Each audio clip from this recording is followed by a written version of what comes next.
Here they come back towards us.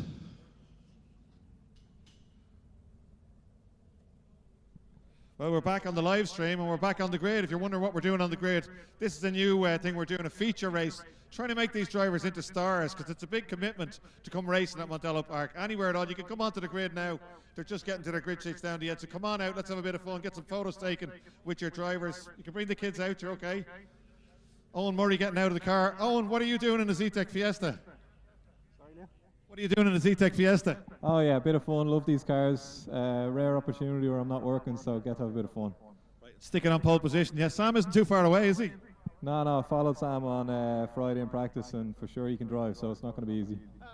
Brilliant, okay, best of luck Owen Murray. Owen from Murray Motorsport. Sam unfortunately has the helmet on, so we can't see the new haircut. Sam, you're becoming the real character of the class, and this got you your nickname. This is Sam Cam. Sam Cam, yeah. Keep an eye out. The car's going very well for you, isn't it? It's going really well, yeah, but it's going to be boring for some of the people watching at home. You know, it's going to be very empty in front of me. Oh, you think you're going to get the jump on Owen, do you? I don't know. Show us the hair, come on. Rich coming from me. Hey! You should start singing The Only Way Is Up. But yeah, proper character of the class. You're looking forward to it. You gave us great entertainment with that camera. See it live, put a lot into this with Katie and the drone, and then this, and we put it onto you because you're a bit of a character. And Sam Cam became a hashtag on social media immediately. Yeah, it's brilliant. It's to be given the opportunity to have it on my car. It makes me feel really good, and it's great for sponsors, good television, like some good watching, because sometimes we're in some tight, touchy areas. But yeah, no, this weekend now I really pushed really hard to get up here. And this is where I belong. This is where I should be, and I'm happy to be here. Very best of luck, Sam. You're going really well this year. Keep it up. Great support for you here at Mondello Park as well. Sean McGovern, the champion.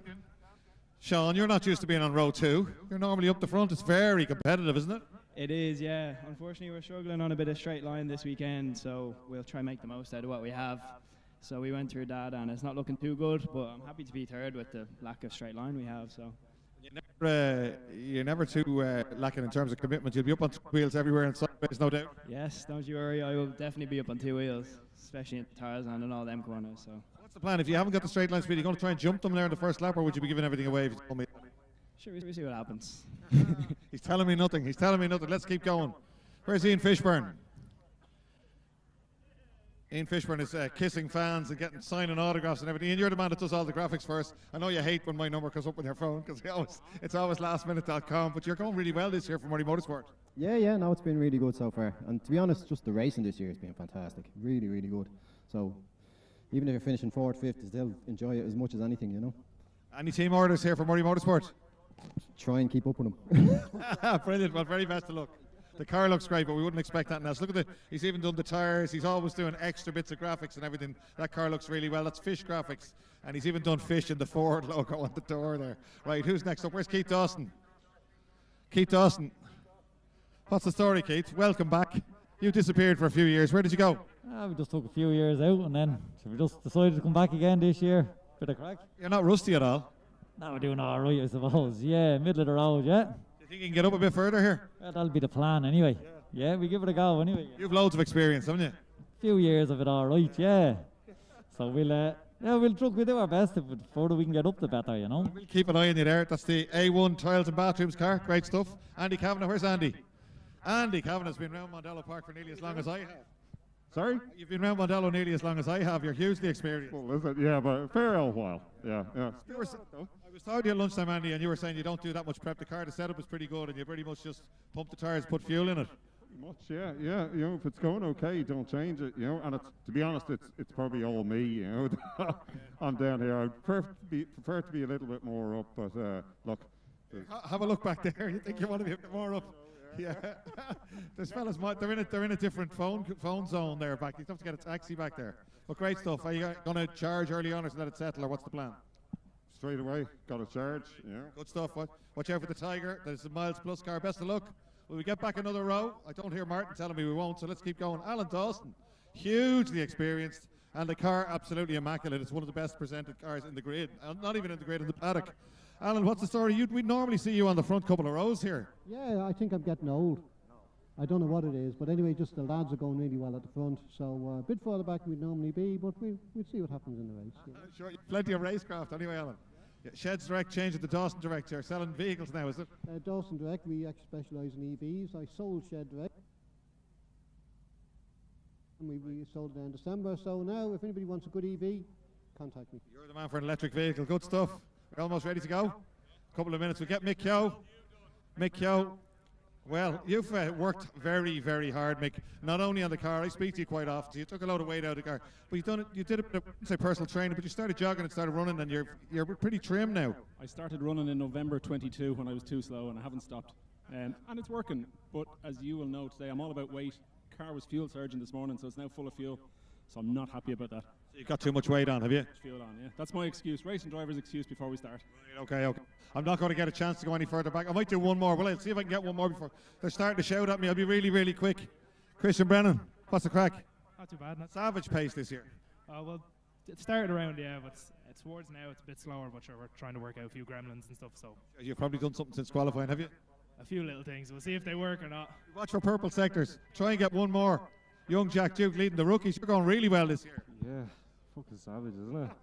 Delighted with it, are you? Delighted with my position today, yeah. You can hang on there, you'll be doing well. I don't think I'm going to get to Mick McCardle. Let's try Mick McCardle for one more. Best of luck, young Duke. Look at this. Go, Dad. Look at that. That's what you want to see in club motor racing. The kids look so cool. MGM Racing. Mick, what's the story? You're the best branded driver in the whole paddock. I tell you, not quick. I'm going to.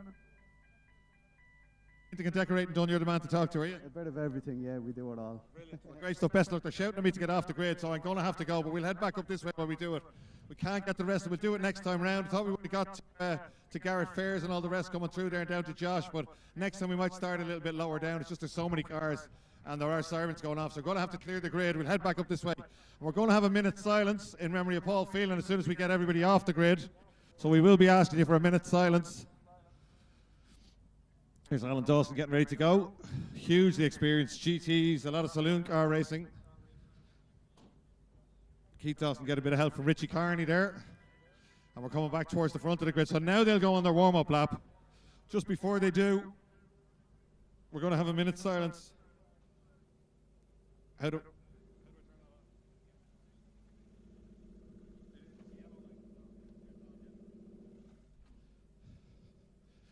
Glenn, you want to plug in Sam Cam? Brilliant. Okay, we're just clearing the grid. The drone is hovering up over the car. It's great to be able to make superstars out of these drivers, isn't it? We'll do it with a different class maybe next time. And I know it's a bit of a pain for the officials because we've got to get everyone onto the grid and everyone back. It's not Joe Murray. Joe Murray. Jeez, I haven't seen you at Mondello for a while, Joe. I thought you were retired. Well, I am. Yeah. Well, I should be, or I nearly am. Postman's holiday for you. That's it, Leo. Yeah, well, I can just look and give out. Yeah, well, good stuff. Owen says it's a bit of fun, just as all he's having today. Yeah, well, I think he is having fun. Well, hopefully he'll keep having fun. They're running the business now pretty much, are they? Yeah, absolutely, yeah. You worked hard enough to set it up. Yeah, well, look, it is what it is now, and I'm delighted. Okay. Well, it's great to see you at Mondello. I'm not sure if you've been here or not, but I haven't seen you, Joe, so great to see you back at Mondello Park. So we're remembering a real personality, an absolute legend in motorsport circles, Paul Phelan, who we lost during the week. He had a wonderful funeral. He won, I think, 20 national titles. One of the best navigators in the world, not just in Ireland. He worked for Motorsport Ireland. He was at Mondello. He did the reports for The Independent. He did the reports for Motorsport News.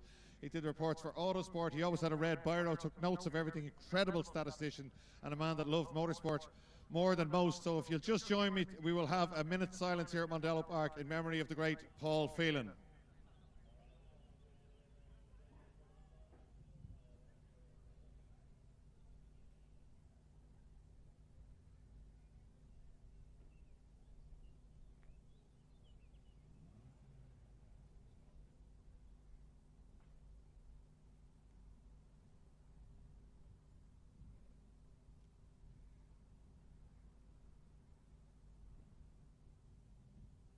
There you go, folks. Thank you very much for remembering Paul Phelan. Thanks to Timon.ie. They have it up there. Paul Phelan, 1948 to 2026. Wonderful man, sorely missed in motorsport circles, and there will be stories told for many, many years. Look at this grid. It's absolutely great. It's a credit to ICCR, to Neil Murphy, to everybody involved. It just looks absolutely fantastic. And don't forget the rookies. We'll follow them as well. There is a separate rookie championship here. Jack Duke, that we just spoke to, is leading that one, car number 33. But he's a lot of other quick rookies behind him. Owen Murray, very much the band to beat. There we go, engines are being started. It's going to be in a 15-minute race, but we will be letting them go on their warm-up lap. This is not the race, this is the warm-up lap. There's Neil Murphy. Neil, you're all parked up and everything. That was all great. Made superstars out of about 6 of them there. That was very good fun. That was absolutely fantastic, Leo. It's great to see when you just look back from the start to the back. It's just the most incredible feeling to have so many good drivers out there. It's great rookies, great racing, clean racing, and cars look fantastic. You're coming up to commentary with us. Right, let's come on up. We're hoping someone will send us up 99s at some stage. But that was really good fun. There's Siobhan Woods as we leg it back up again. Great to see the Woods name back here. Always remembered at Mondello Park, Siobhan. Great stuff. How are you? Hello. Could be on the telly. I'm not sure where that camera is.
Well, back up in the commentary box, a little bit out of breath.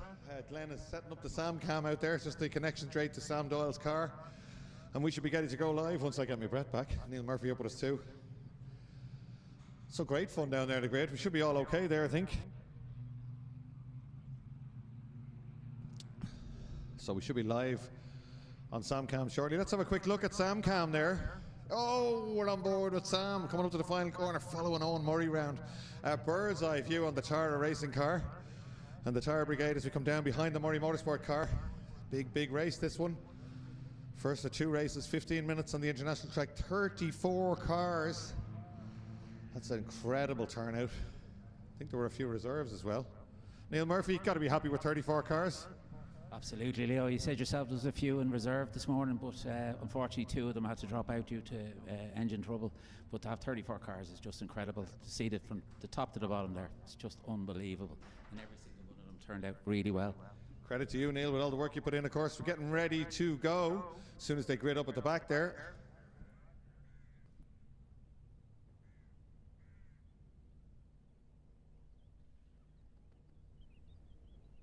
Should be getting ready to go now. The full grid coming in right at the back. That's Alessandro Gentile just at the bottom of your screen. There's the drone shot, Glenn, that we love here at Mondello Park. Paint up your roofs. 5-second board is up. Can Sam get the jump? No. Owen Murray nails it. Sam gets straight in behind him. Sean McGovern just ahead of Fish there, and it looks like Andy Kavanagh's got ahead of Dawson. Any absolute belters from the back. There is Pat O'Malley with a great start. Somebody else coming through well. Gentile right with them there. It's Owen Murray leads down into turn 1 as Fish has a look around the outside. Glenn. Yeah, the whole pack struggling for possession.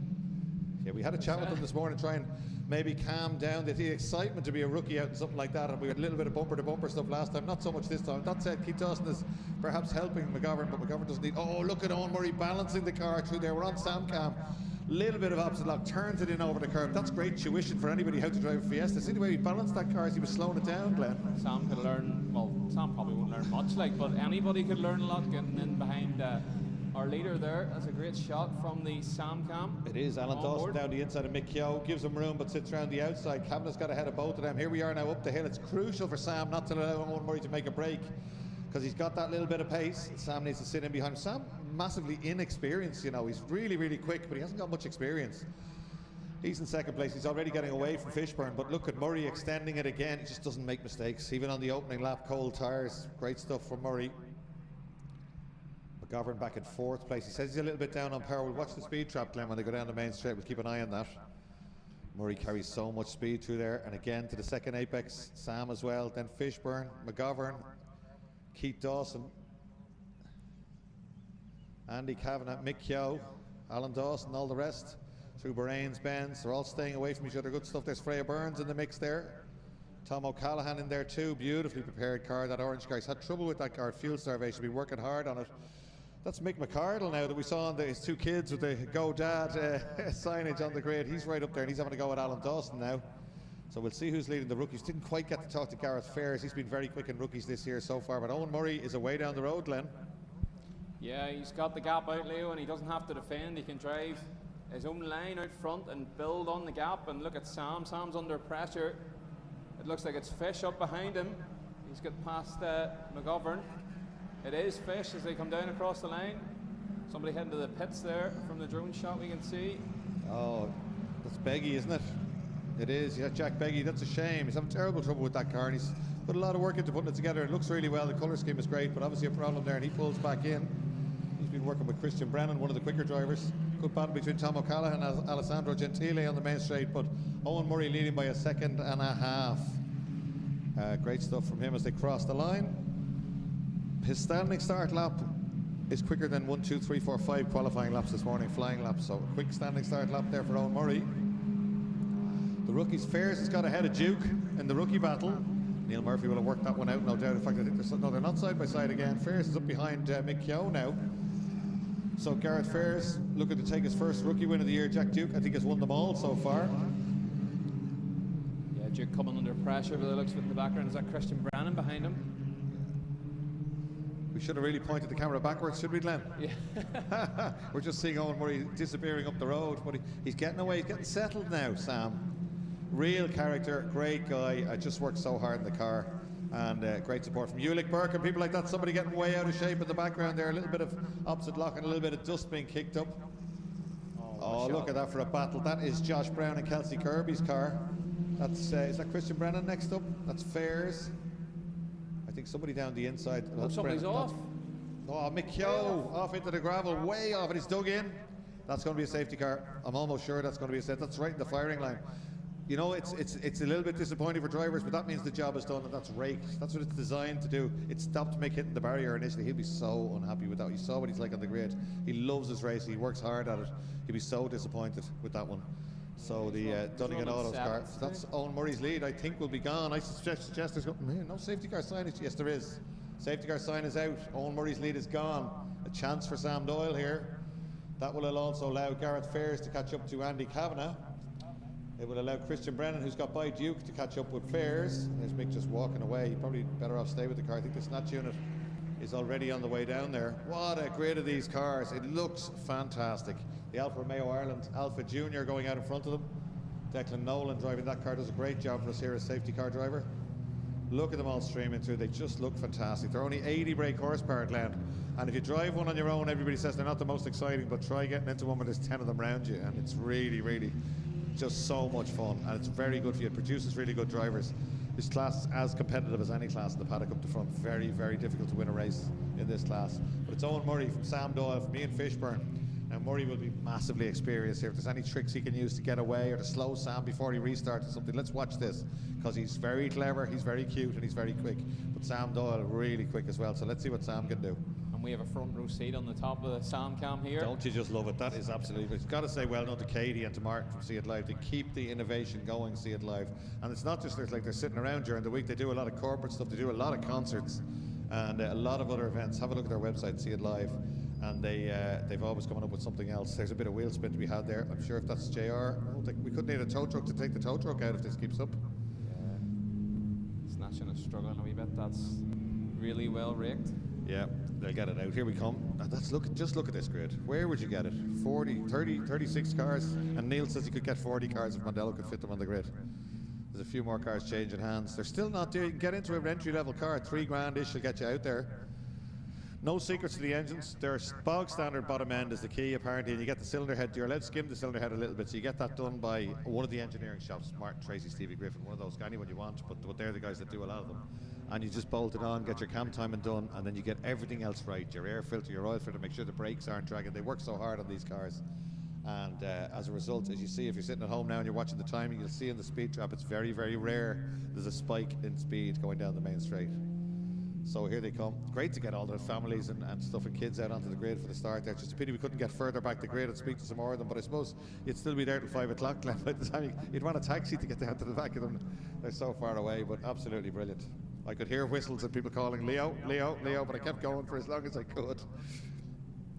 So great to acknowledge Paul Phelan as well, when we had the chance. A wonderful man who's here for many, many years in the tower, taking notes, going around talking to people, very meticulous in his reports that he did to cover the racing here.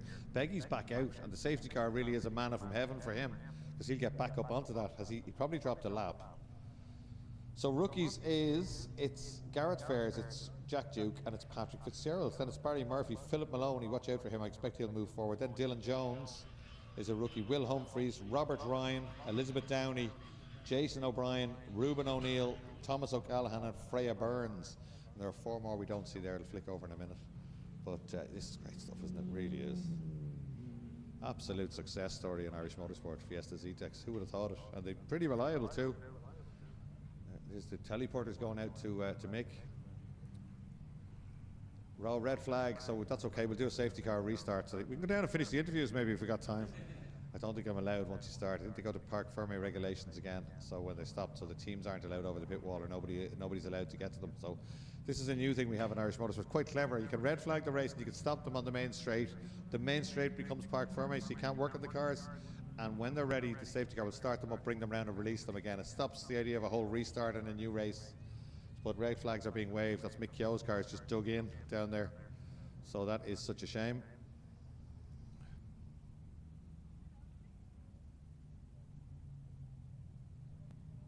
I think if you were to stop them all in a straight line, Leo, they might stretch back to Nordic Spirit corner. There's that many of them. And there is the telehandler on its way to pick up Mick Keogh. There's Declan in the Alfa Romeo safety car. Former Stock Hatch rallycrosser. So Owen Murray motoring up behind him there, knows exactly what he's doing in the Murray Motorsport car. Those cars usually just used for the 6R, the Murray Motorsport cars. But Owen bringing them out for a gallop. Niall was supposed to come out as well. Sam right up behind him there with Sam Cam. So then it's Ian Fishburne, Sean McGovern who was staying with them there. Then it's Dawson, Keith Dawson. It's Andy Kavanagh. Oh, of course, single file. We've got to keep moving them forward. They take up the whole track in single file. This is all Neil Murphy's fault. Neil, what's the secret to success in these Fiesta Z-Tex? A lot of people, I've spoken to people like Jay, for example, who runs the touring cars. He's really worked hard. Now, he's got them up well into double figures. He's starting to get it going. It's very difficult to build up a class, isn't it? It is difficult, and yourself and myself have built it up over the years. But I think the competitiveness of the class has shown through even from the rookies' point of view. And as you always say, I love the rookies. But if you see some of the rookies like Garrett Fairs, how far he's up, Jack Duke, how far he's up. But I think it's such a competitive one-make series, cheap to run, cheap to buy even at this stage. And it's attracted, even to see Owen Murray back out in the car is great to see. And I'm just wondering if Sam Doyle, Ian Fishburne and Sean McGovern are thinking about the championship more so than who's in front, because I don't think Owen's going to do the championships. Not going to do the championship, but one of the rules in class, which is pretty good, is you have to register. So he is taking points off them. But if his footage is ahead of them all, he's not giving anyone an advantage. You're spot on there. Yeah, exactly. But yeah, the rookies are very, very quick. And as you always say, by the end of the year, the rookies start to appear towards the front. It happened with Evan last year, and it happened with a few of them.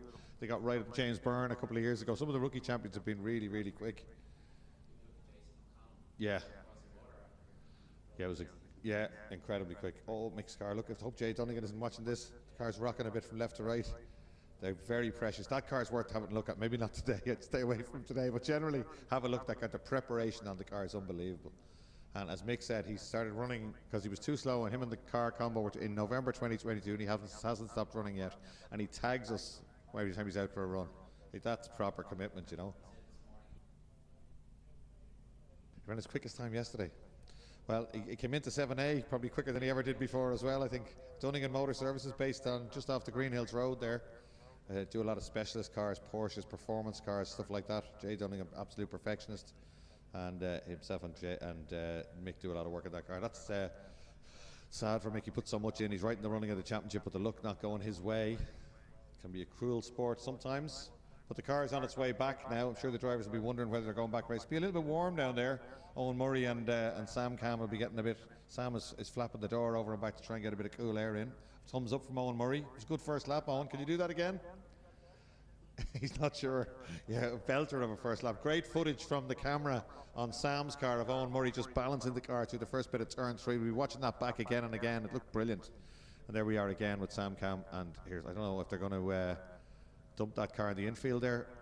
Yeah, it looks like they are. JR on the radio there. I think he was suggesting that because we wouldn't exactly see purple sectors, Glenn, if the teleporter had to do a full lap, would we? I don't know, with JR behind the wheel?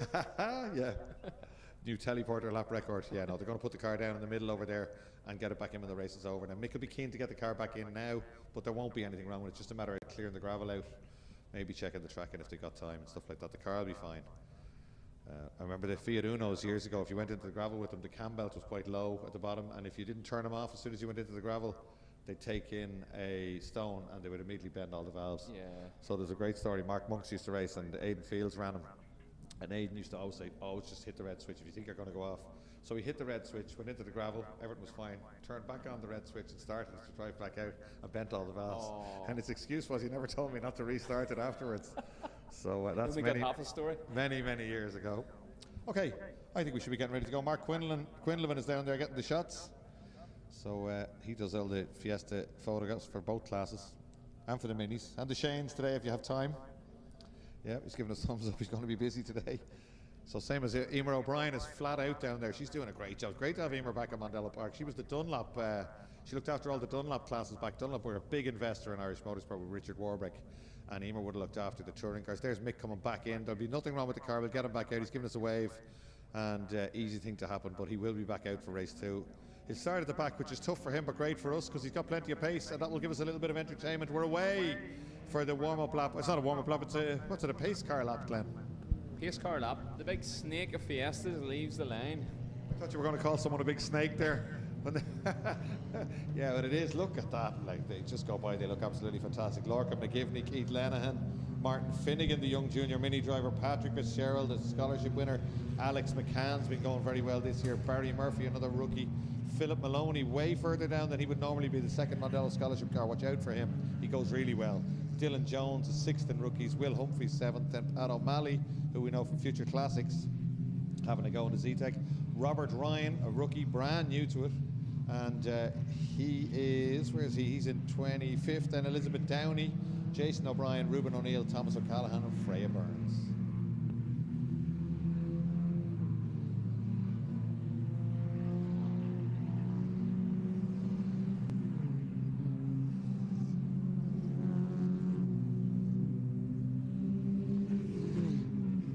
Alessandro Gentile still there as well, and Jack Beggy was caught right up to them as well, so they need to stay bumper to bumper. Funny, we were discussing this in driver's briefing this morning that they reckon the safety car legged it a bit early the last time, but my understanding was that the safety car can do that. Once the lights are off, they can put the hammer down, but they've been told safety car lights will not go off until the last corner on the international loop. So Giovanni's, the long left-hander, that's when it happens.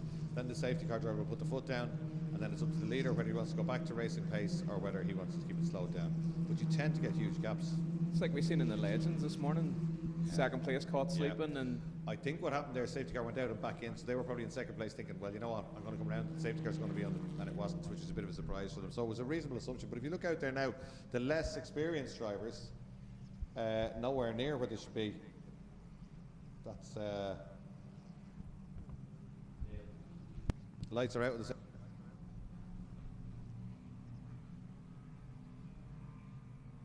Barry Murphy, that's who it is. He's got a big gap in front of him. He needs to close that gap down, as does Rob Ryan, well back there from Pat O'Malley. I think they're beginning to get the message. It might be too late though.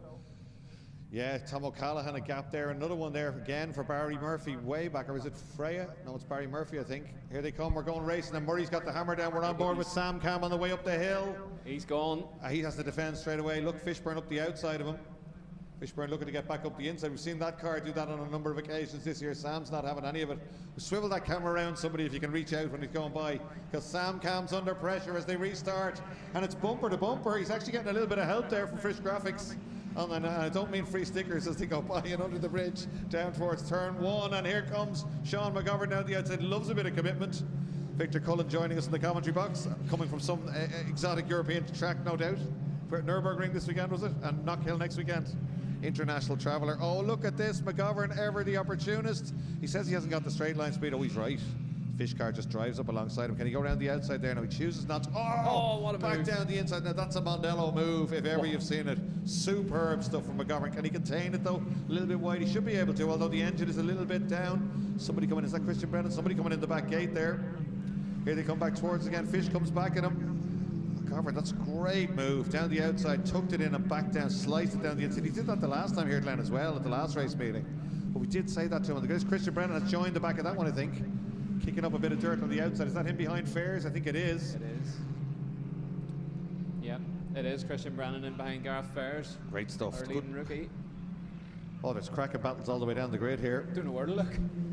Look at McGovern. He goes straight over to the right because he knows he hasn't got the straight line power. Fish has to go to the left. Manages to drive up alongside, but McGovern will be late on the brakes here. You can be sure of that. There he goes. Just needs to stop the bounces. Does it to perfection. Fish looks for a switchback, can't get it. A little bit of a queue behind him. When you get a chance, Ian, any chance, Ian, we could get by you there. No, I'm busy now trying to get by Sean McGovern. So that's given Sam Cam a stay of execution here in second place, because he's not getting away, but he's not being hassled. So it's McGovern, it's Fish, it's Keith Dawson. Oh, who's this? Christian Brennan with a look down the inside of Fairs, who covers it. Fairs leading the rookies, but he's mixing with the big boys here. Through the long left-hander. Andy Kavanagh in the middle of this one as well. Look at the gap that Owen Murray has already after one flying lap. Yeah. He's class of the field here. There's Alan Dawson going wide. That's Duke behind him. Then it's Mick McCardle. There's Bill the with dive. Mick. Christian Brennan down the inside of Fairs. He's got it done. Oh, nicely done by Brennan. He's had, hasn't a great look this year, Christian Brennan, Neil. But it's unbelievable pace. He came up through them last day, fastest lap here. Yeah, God love him. He has incredible pace, but he's had nothing but bad luck. He's had a couple of DNFs, and like he's really great to watch. He's a good, clean racer. Fish. Good clean racing. Launching down the inside there was Fish, just balancing the car. Almost Glenn balancing it on the front left as he was getting in the braking zone there. I think he wanted to use McGovern's brake pads rather than his own. Yeah, no, I think they stayed apart, I hope. But Owen Murray, see you later. 2.5 seconds in a lap, he's gone. Fish really wants that place back.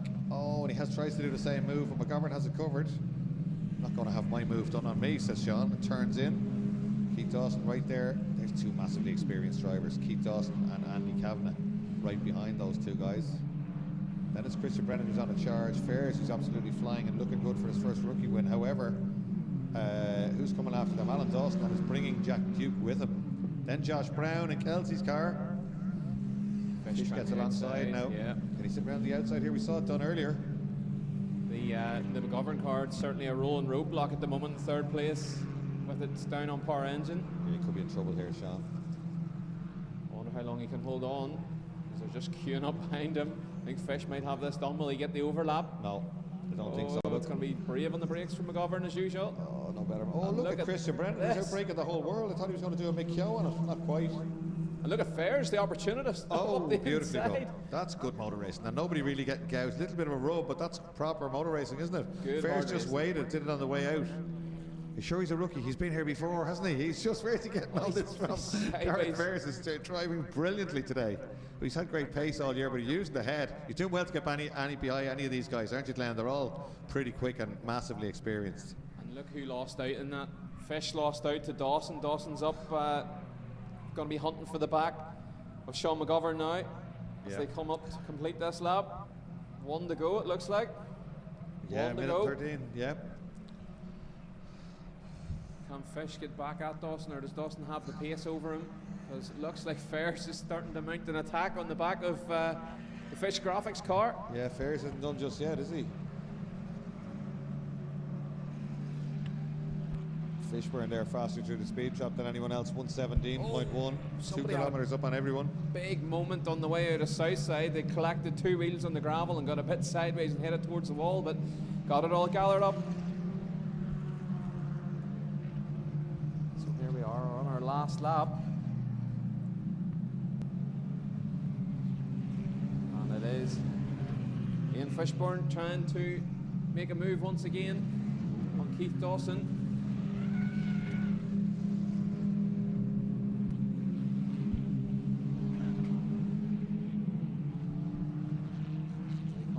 Round Bridgestone.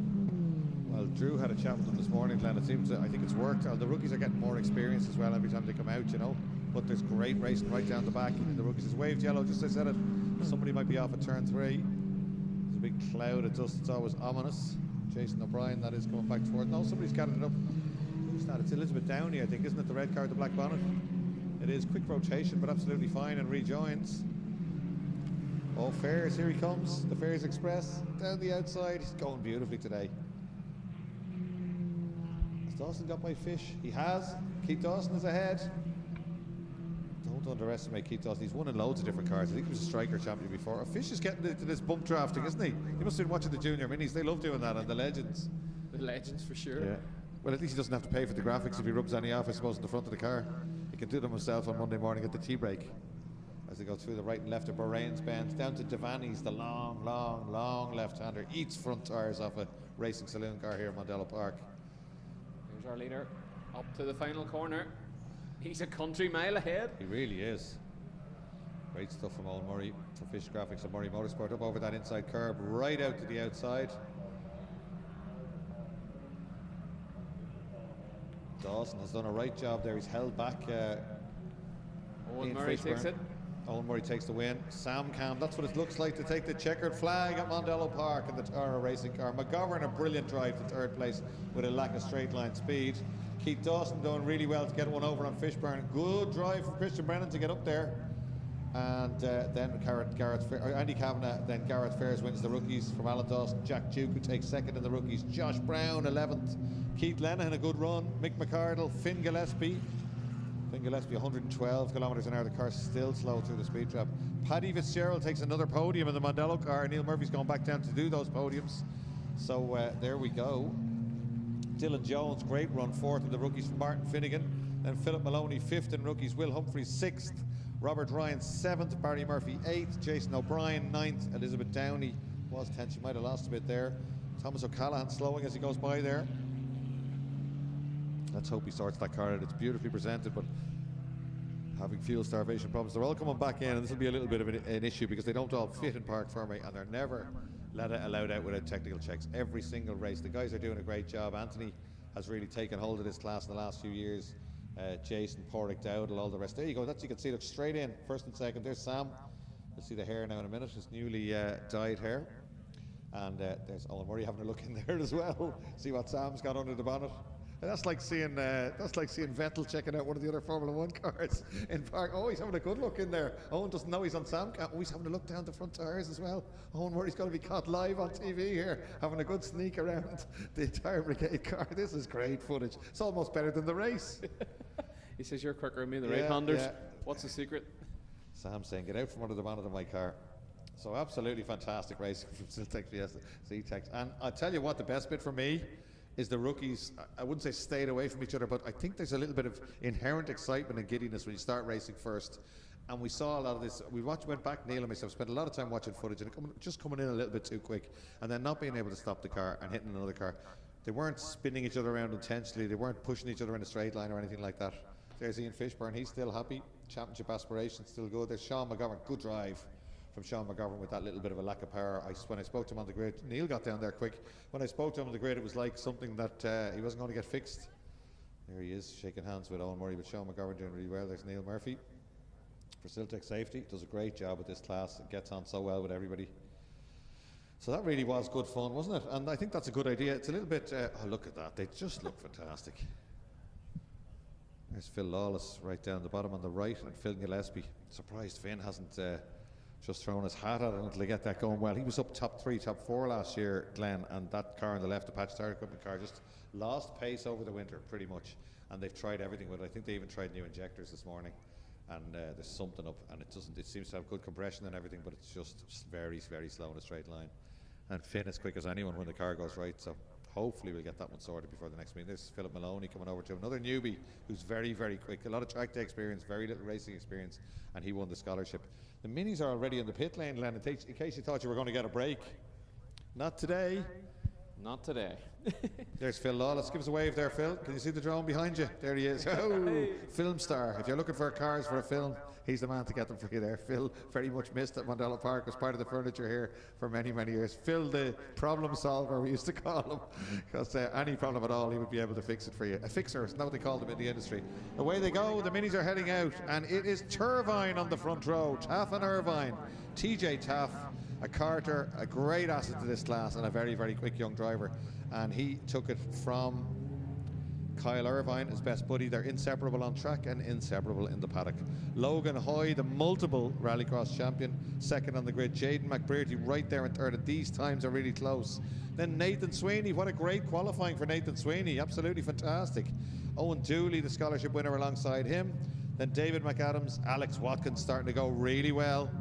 Alex Watkins, of course, does a lot of sporting trials and mud plugs and managed to win an event outright. Something I haven't managed to do, and I've been doing it for a while. So obviously quite talented, another big motorsporting family. Then Dahi Kennedy, then Daniel Heaps, Sean Savage, another rallycrosser. Conor O'Grady, new to us, well up there. Then Corey Bagnall, another top rallycross man, and actually came second by very little in the scholarship, almost won the scholarship, Corey Bagnall. Then Harry Fairs, Jack Lenihan, Gavin Brown, and Megan Daly in the beautiful red and white car at the back. So good grade at Junior Minis. Very good grid, Leo. TJ Taft smashed in that time, that pole position time very early in the qualifying session, and nobody got close to him really. He's 0.3 of a second up the road over the rest of them. It's great to see. I was talking to him this morning, and he said he found about 20 kilos in the weight of the car, which has obviously helped to find a good turn of pace in the car, and well, TJ's proven it here today with pole position.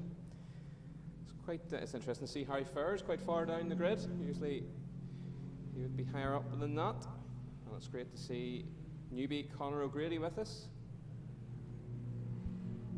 as they come round on their warm-up lap. As you say, Turvine on the front row of the grid, TJ Taff with Sid beside him, his good friend Kyle Irvine.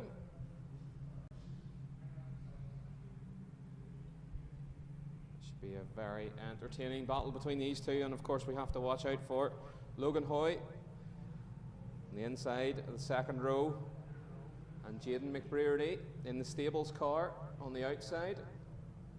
Was fastest in free practice here on Friday. Another one to watch from fourth place on the grid. They had some brake issues with the car in qualifying. Hopefully they've got those rectified and Jaden can fight for the win.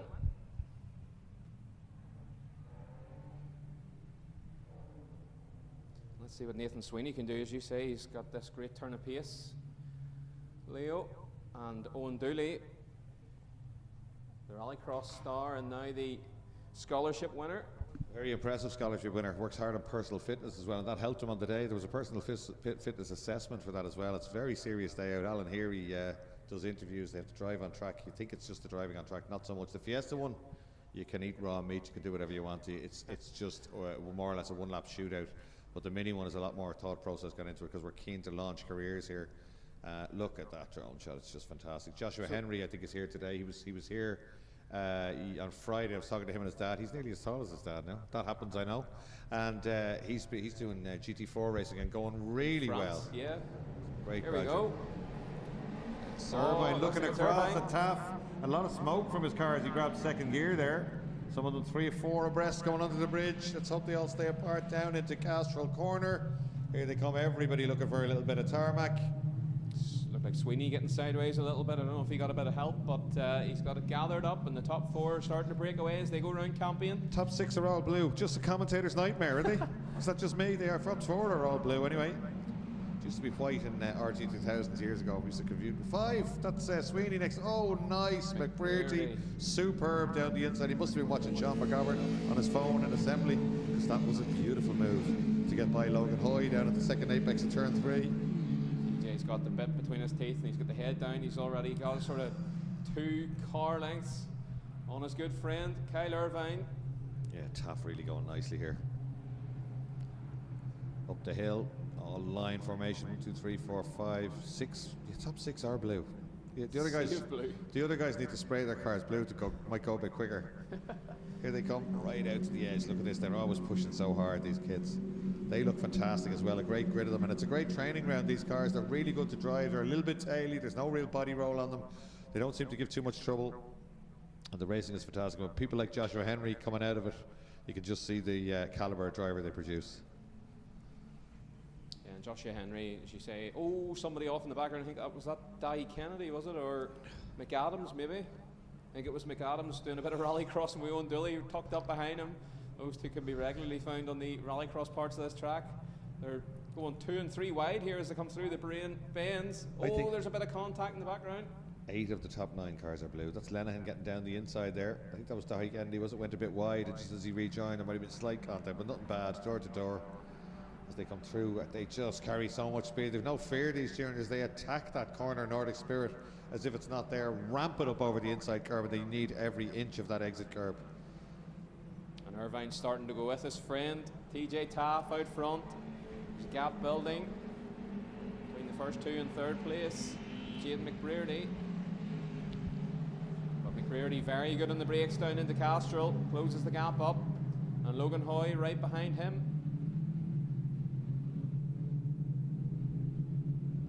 Through Campion they go. All in one big line. Nobody making any moves, nobody close enough to make moves at the moment. They head down towards turn 3.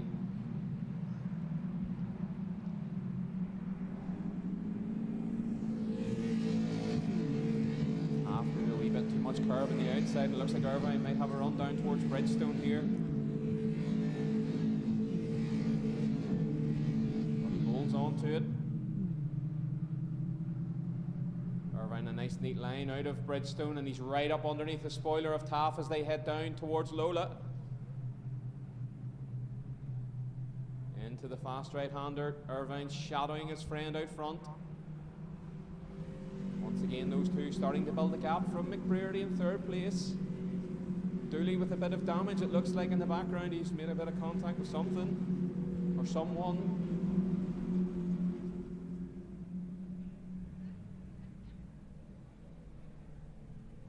Through they go, 7A, 7B, up towards Brain.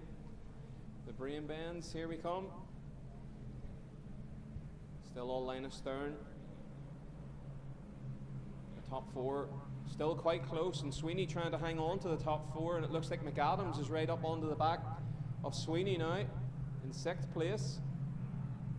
Megan Daly having a little scrap. Looks like she's got a bit of a battle going on with Sean Savage in the background and Conor O'Grady. Taff wide over the curbs, a bit wild at Nordic Spirit corner. Allows Kyle Irvine to close up again as they come around the final corner onto the straight. 10:40 on the clock. Oh, is that Alex Watkins heading for the pits? It is. That's a shame. Looks like he has some damage on the back of that car.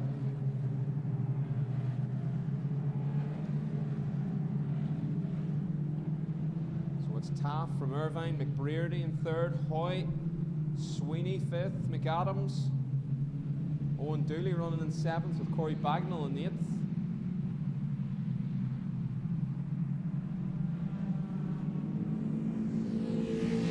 Irvine has one. McAdams collecting a bit of grass on the inside of turn 3. Second apex, hooks the curb. There goes Danny Kennedy with Daniel Heaps right behind him.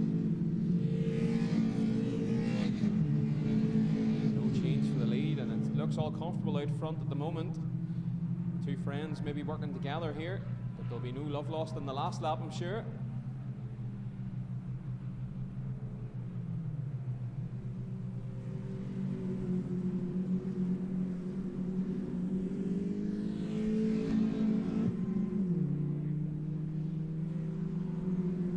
So we're introducing a rookie element to this championship as well, Glenn, because the numbers have come up.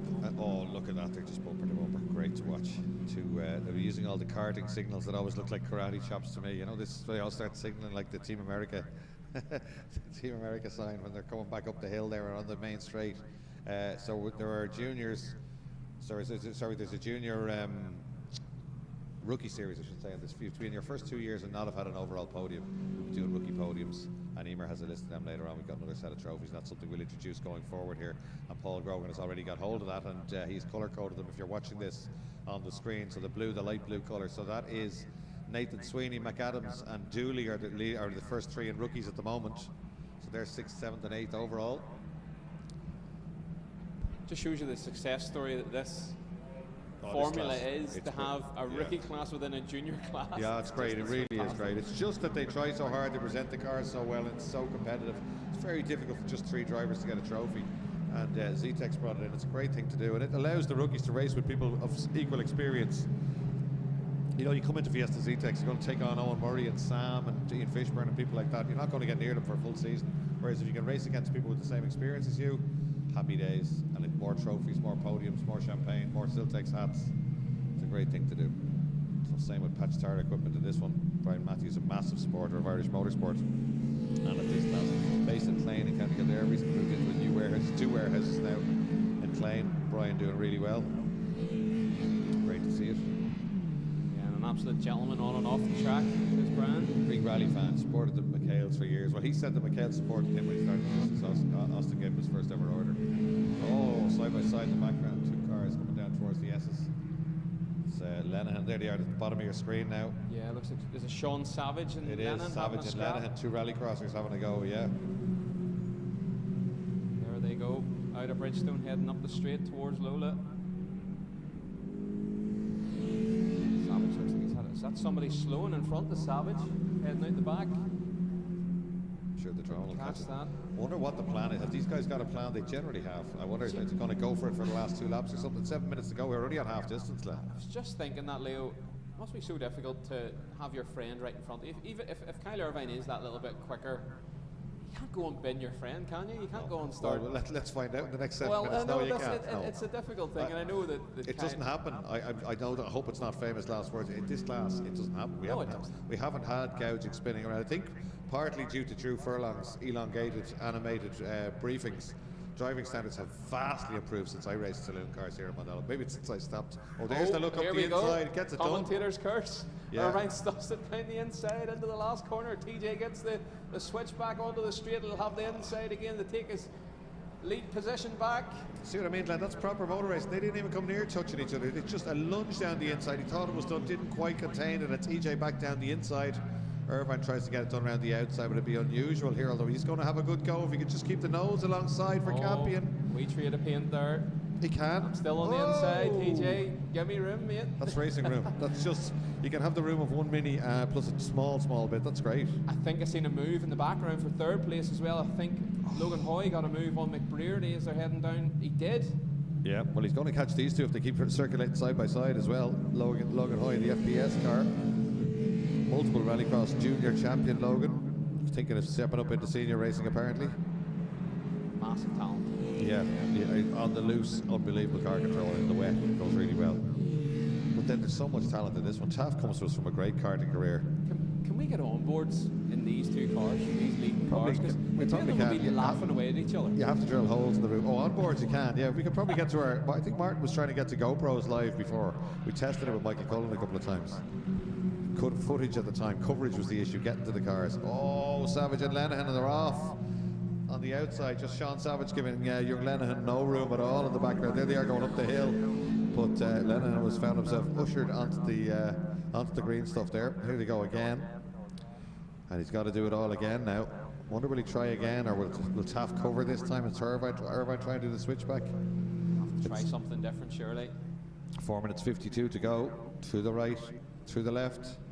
Fastest lap is Irvine, but Hoy could take that this time. I don't know. He's motoring up behind them, isn't he? Here he comes in the new car. He had a red car last year. He said the blue one feels an awful lot different, but obviously nothing wrong with it. He's got the fastest. It looks like he's got one of the fastest Sector 1 times in that car. So nothing wrong with that car. He actually looks like he's really sideways over the curve at Nordic Spirit. Really committed from Logan Hoy. They don't defend or attack this time, so they'll be clean through here, both of them. But I think Hoy is closer than he was. And we've lost McBrearty. McBrearty's dropping away. There must be something still wrong with that car. He's gone way back. Yeah, no, Hoy didn't go any quicker. They went slower. Somebody very quick. Daniel Heaps, 209.3, way down. It's faster than the leader. 9.3. Now they've been in the 7s, fast up to Irvine in the 7s, but the leader's out to a 2.09.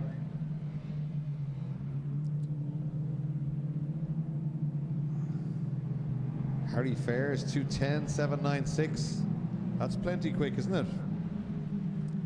Somebody with McBearty with a 2.19. I think you spotted that. He's obviously in trouble there.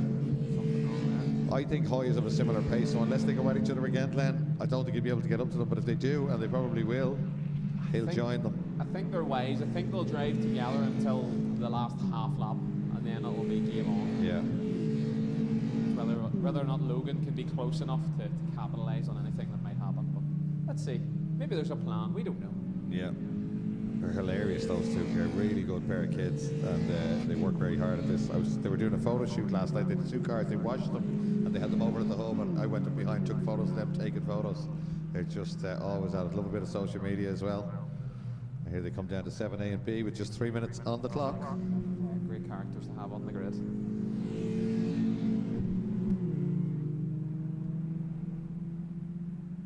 Back up the hill now. 3rd gear all the way up here.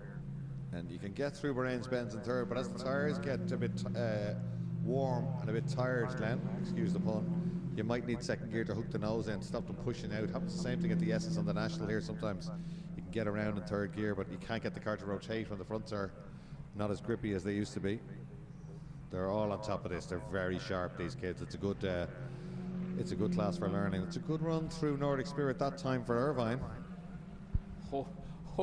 Hoy in the background, all getting crossed up again over the curve. Really committed from Logan. He's trying to close the gap on these 2 out front. Let's see what the gap is. Stood at 1.3. Yeah, they've gone quicker this time. Oh, there you are, 1.5, personal best. so 8.4 for Logan there, his personal best. There's a few tenths off them. Oh no, McBrearty. It's a shame. I chatted to him on Friday. He's in great form. He was all smiles. He was going well in testing, but that's going to drop him well now. That's a lot of people moving up a place there as the screen begins to tip over. That's a shame in the stables. Donna Kelly supported driver. Yeah, he was fastest in free practice on Friday, and everything was looking promising. It looks like the car has let him down. That's a shame. Will this be the last lap? It'll be close on the timing, I'm sure. Oh, TJ's really late in the brakes. He might have outbraked himself into Bridgestone. But he gets it stopped and turned and gathered up, and he might actually have a good late apex out of that, carry a bit of pace down towards the international loop. Great drone shot of them as they turn into Lola. Fantastic, yeah. Absolutely together now. The 3rd gear throttle wide open and winding off the lock every inch of track. Oh, that's McBrearty's car. Last half lap maybe that I was talking about. I don't know whether they'll make it to the line in time or whether it will be checkered this time, and Irvine's nibbling away at the back bumper of the TJ Taft car. Well, they'll know because there's a massive display from timing.ie on the starter gantry and it has a clock on it, so they'll know it's the final lap. Well, they'll know it probably is the final lap. It'll be touch and go, 30 seconds to get to the start. Yeah. Let's see what happens. Great Irvine stuff. showing the nose, and TJ closes the door. Irvine should be a little bit quicker on the way out as a result. He certainly went for that because there was going to be a move there. He had to slam the door shut. That would have compromised him a little bit. They're going to be bumper to bumper. 13 seconds. It's going to be very close. I don't think they're going to get another lap. I think this is going to be checker, and Irvine's trying as he might. He's not going to get it done unless he gets the switch back as they come out onto the start-finish straight. Let's see. Watch for the checker flag. The countdown goes to 0. It's going to be checkers.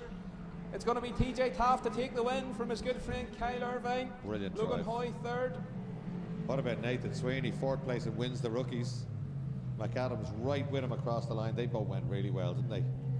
Not far off the pace, very close to the pace of the leaders. Corey Bagnall's come well up in that race. A good drive from Corey. Happy man. Daniel Heaps and Harry Fair is absolutely together. Dahi Kennedy in there too. It's going to be Jack Lenihan. Don't know where Sean Savage has gone.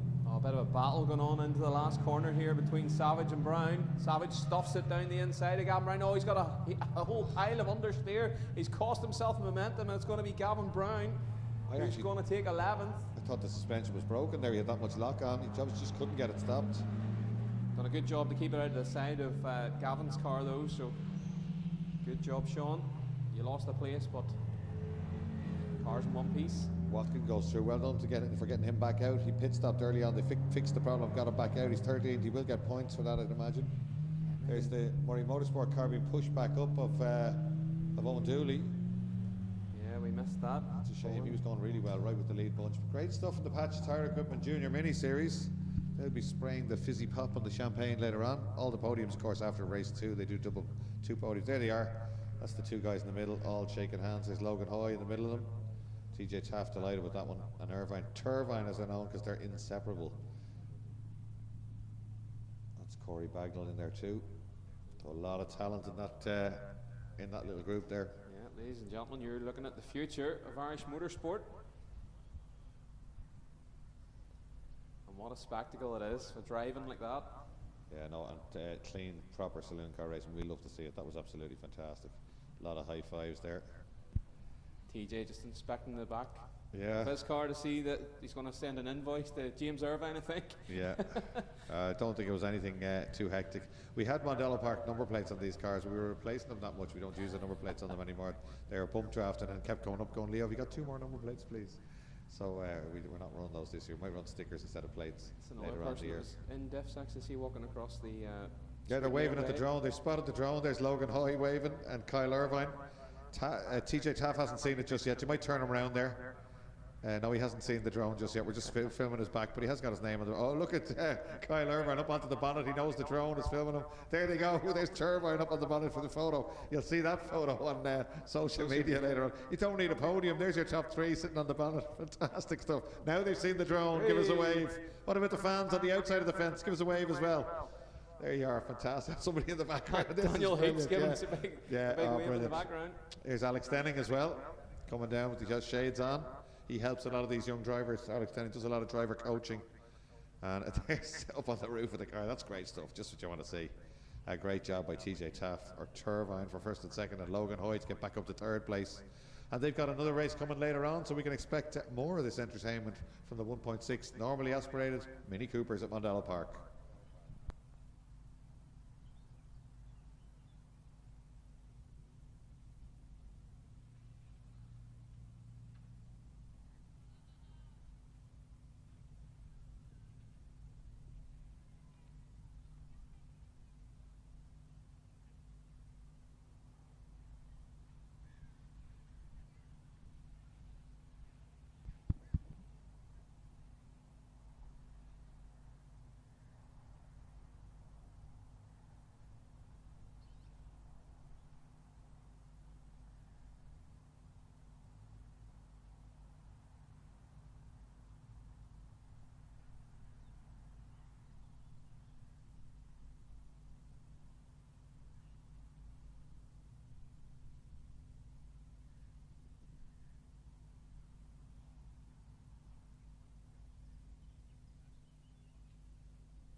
So Formula V time at Mondello Park. 1600cc air-cooled engines been racing at Mondello Park since 1975 or 76. Great class. We're very fond of them here. They're reasonably highly tuned engines. Don't give too much trouble. Air-cooled, of course, so they don't like sitting around on the grid for too long. Yep. Volkswagen flat floor. Flat floor. They have a flat floor as well. Easy yeah. for me to say. No aerodynamics, so they do have a flat floor. Yeah. So Kevin O'Hara's on pole position. He's relaxed himself on the team ownership, which is a lot more relaxing for him. He's in great form. And jumping into this car, normally driven by Dan Polly. Great drone shot going over them. Kieran Hannon, Conor Melia, Niall O'Mara, Colin Lewis there, Carl O'Sullivan, Declan O'Carr, Harry Fagan, Jack Wynne, Paul Lewis, Stephen Roach, Grant Dowling, Simon Rudd, Patrick Shepherd, Oliver Devlin and Andy Keogh. We're getting ready to go. Oh, and Kevin O'Hara bogs down. Oh dear, the drone just catches that there. 2 cars into the barrier. Everyone will be fine, but that will probably stop the race. I would imagine that he's pretty easy able to remove those 2 cars. Relatively low speed, probably just into 3rd gear there, Glenn off the line. That'll save Kevin O'Hara, because Kevin O'Hara made his trademark bad start. His bad start, I think, is to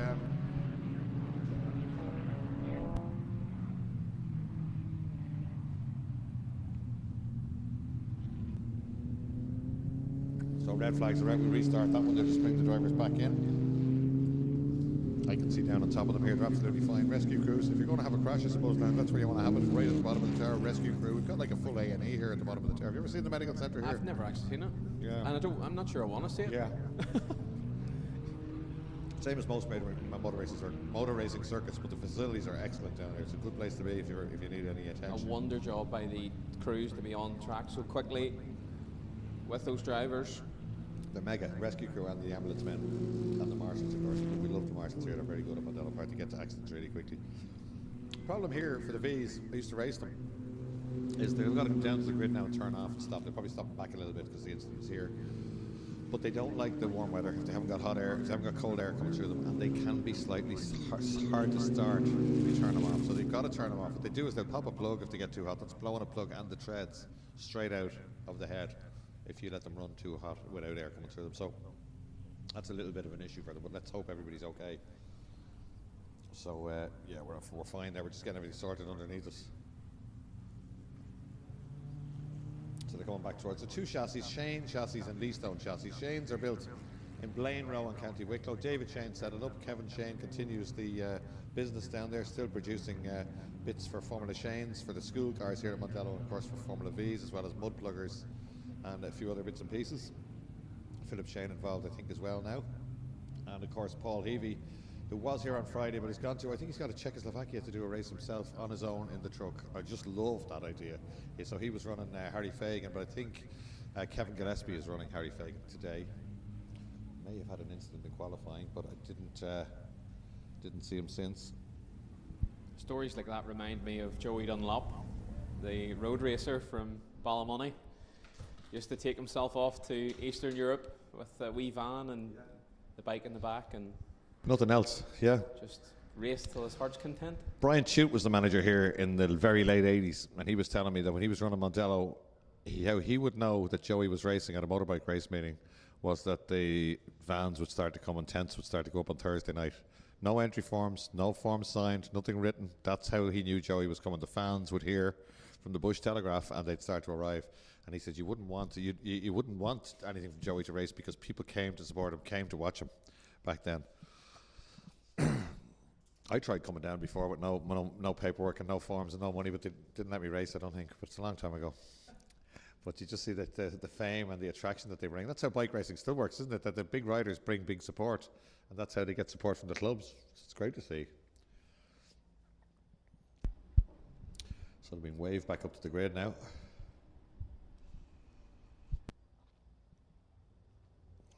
'88 Jack Wynne. That's one of the sim racers that are having to go on the car, and they've been really quick. Anyone that races sims competitively and gets into a car, they're so quick. I think we had Lawrence de Sova was here on Friday testing Jordan Kelly's car, and apparently was absolutely flying as well.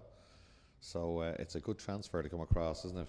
It's when I'm talking to rookie juniors, we'll call them now, I'm always saying, if you haven't got a sim, get yourself in a sim, because it's half the work done by the time you get your bum in the seat at the track. You know, it's a wonderful thing. It really makes a difference.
The drone is outside looking at us. Katie's even spotted that we were having a sneaky Twix. That's why we were gone quiet, and a bottle of water. The Twixes are gone. It's just about a bottle of water. You can do nothing with that drone there, can you, really? Hovering right outside the window. Great footage. And Katie keeping an eye on us there in commentary. So great stuff. So we do got to, we're always complimenting See It Live. They do keep pushing and pushing. I might nip outside here and get her to blow the sweat off my brow. She's that close. Well, you know, the rotors and that. When I was growing up, I used to watch the James Hardy 1000 with Dad, which is Bathurst now, you know, and they had fan cams and they had bumper cams. So this is back in the mid '80s, and I said to Martin, "Why can't we do that?" And he said, "Well, we can." And because it doesn't get done really anywhere. They used to have a swiveling camera. They talk to the drivers. Martin says we can do that. Get a Bluetooth headset. We need to speak to the officials. I'm going a little bit ahead of myself here. But Martin loves the technology element, and he says that there's a possibility we could talk to a driver during a race. Wow. Even on you know, like BTCC do it with the warm-up lap, safety car breaks. You know, warm-up laps. Yeah, that would be great. Great interaction. Mondello did it in 1988 with Aircom and the first mobile phones. John Hayes was racing, and he had the mobile phone on loudspeaker in the car. It wasn't great quality, but you can see it on YouTube. 1988 production saloons. Wow. In a 205 GTI, which is brand new. Of course, he was a Peugeot dealer at the time, and they were able to speak to him live on the air. Brian Chu telling him to watch out. There was someone coming down the inside and all this sort of stuff. So it was brilliant. Stuff that we take for granted nowadays, isn't it? Honest to God, yeah. Well, we are like this stream is just brilliant. It's just a great addition to motorsport. We wouldn't be able to do it without the Beacon Hospital, Michael Cullen and Victor. I think Victor's here today. Michael, not so much. They're going to Knockhill next weekend to race the Seats, I think. But they help us quite a lot with that, with the cost of it. And as a result, anyone who races on Sunday gets a free stream. In the UK, you can pay sometimes to get your class streamed. You used to have to pay here when we were doing TV, and now there's no cost to the driver. So it's great stuff, you know. And everybody, they might all deny it, but even myself, we watch it all back on a Monday evening in great detail. So there's the V's from behind. Proper little racing cars, adjustable front and back suspension, adjustable ride heights, adjustable camber. Lots more stuff they can do. They've actually got swing axles at the back, so they've got a Z bar, which is a little bit like the opposite of an anti-roll bar. It's bolted to the chassis in the centre, and it's got drop plates, so you can pull the chassis back down, which gives you more camber, or you can loosen it off. But if you pull the chassis down too much, give you too much grip at the back, it'll drive the front on. And if you leave it too high, it'll get that swing axle jack up effect. That's the very basics of it. Now you could go into a lot more than that, but the Z bar is peculiar to Formula V's. It works very well, but it's quite sensitive to change. Something that I would probably geek out over. I must go and have a look around. Oh, you'll be loving that, yeah.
1 2 1 2.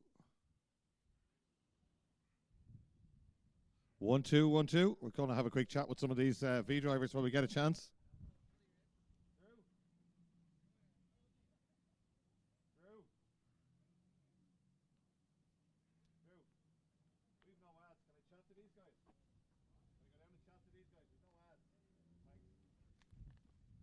So we're going to go down and have a chat with some of the Formula V drivers while they're on the grid here.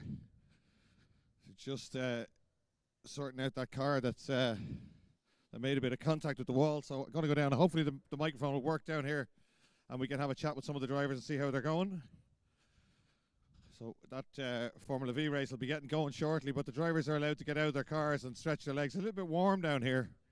So it's warm for me in a t-shirt. I don't know what it's like in a full set of race overalls, but let's find out.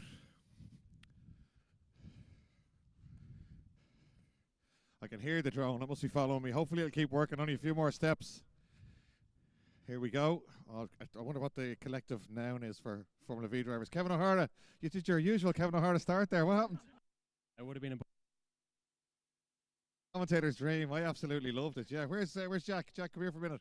I think we're right on the edge of how far the mic will go. You were, I say you were delighted to see that, were you?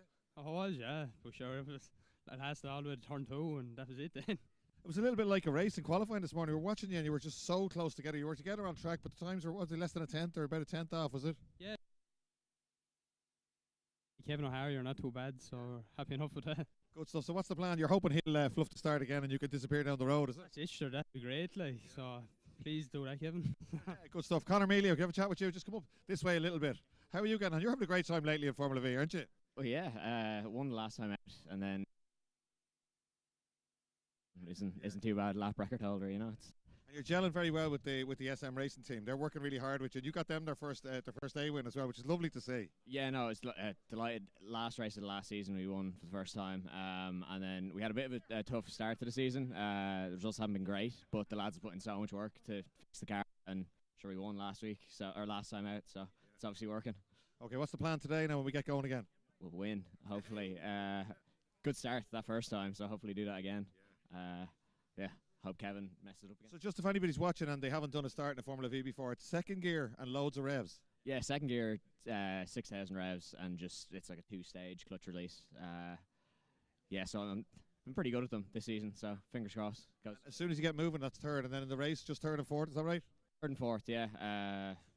Yeah, there's so much torque in them, you don't need second at all, which is make Silverstone next round out very interesting, I imagine. It's great that you're going to Silverstone, isn't it? That's very exciting for everybody. Like, oh no, it's great. Yeah, especially it's the international track, which is kind of less used. The nationals for the Walter Hayes and stuff. So we get to use the Formula 1 pits, which will be great crack. Brilliant, great stuff. Speaking of Formula 1 pits, here's Colin Lewis. Colin, is this a new suit you have? I saw you in all different retro T-shirts over the weekend. Yes, new suit. I believe it adds another 2 seconds to the lap time. I hope it doesn't add. I hope it takes it off. Takes away, yeah. Well, you see, the thing is, everybody knows that I'm named that Lewis Hamilton named himself after me. So I figured I need a suit like Lewis as well. Good stuff. How are you going today, Colin? Well, I'm actually delighted it's going to be a restart for because I was asleep at the wheel. New clutch had been adjusted, but my brain hadn't been adjusted. So I was like literally asleep at the wheel, and so I'm delighted there's a restart. So hopefully I'll be awake this time. Maybe I'll need a quick shot of Red Bull to make sure that I don't fall asleep in the car. Or some other energy drink, whatever one you like. So whoever gives you a few quid. Your beverage of choice. Good stuff. So Connor was just telling us there that you rev these pretty much as hard as you can and dump the clutch on them to get off the line. Yeah, that's what you're supposed to do, but I don't do that because I want to kind of protect my car for the next race because we're in Silverstone the next race as well. So, but yeah, you rev it up to 6,500, have the clutch and the car just slightly moving and then let it go straight into second gear, and then your third right up to almost actually turn 3 it would be, and if you're being blocked you'll keep it in third gear, and then you get out to fourth, obviously out the back as well. So it's funny, third, fourth. You're still working hard, I tell you. You get out, you have a sweat in you. Bet you do. You're having fun. Any chance of getting into an MG or something for a bit of historic racing? Well, it'll surely happen at some stage because you've got MG blood in you, Colin. Currently 4 MGs in my current stock, all available for sale if to any of the people listening here today. To the spectators, come over here.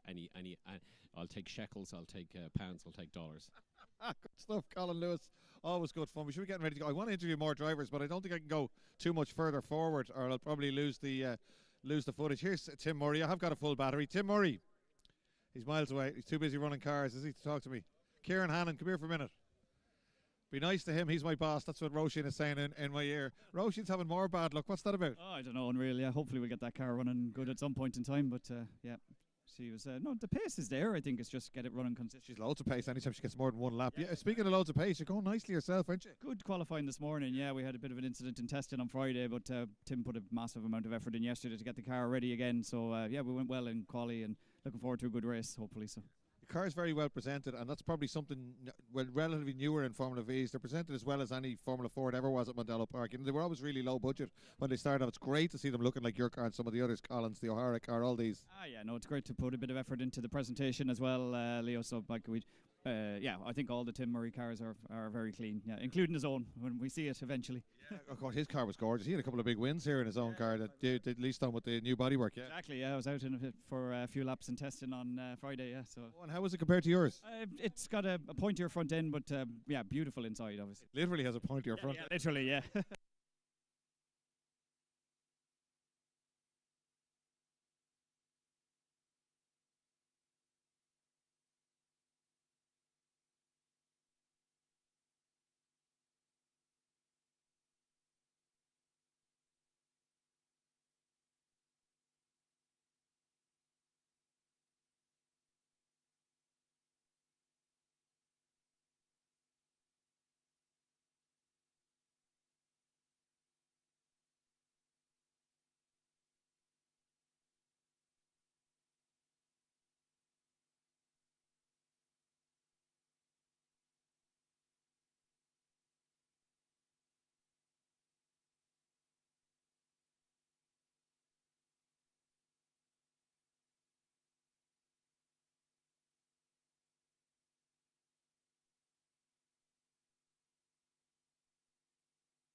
It's great drone shots there. The Formula V is being prepared. Drivers back in them. They won't be too keen to start them up until it's almost time to go. But grid marshals are saying it is almost time to go. So Kevin O'Hara gets a second chance from pole position. As Kev said, it gives me something to talk about if he makes a bad start. He is right, like he's so quick. So if he makes a bad start, he'll come charging back up through them, no doubt.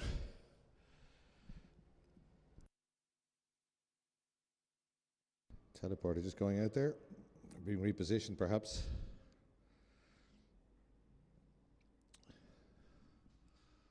Maybe there's a car got to be brought back in. Oh, the other car is still there out of my view. That's what it is. Of course, you can see it there on the screen. I can't see it from the top for some reason.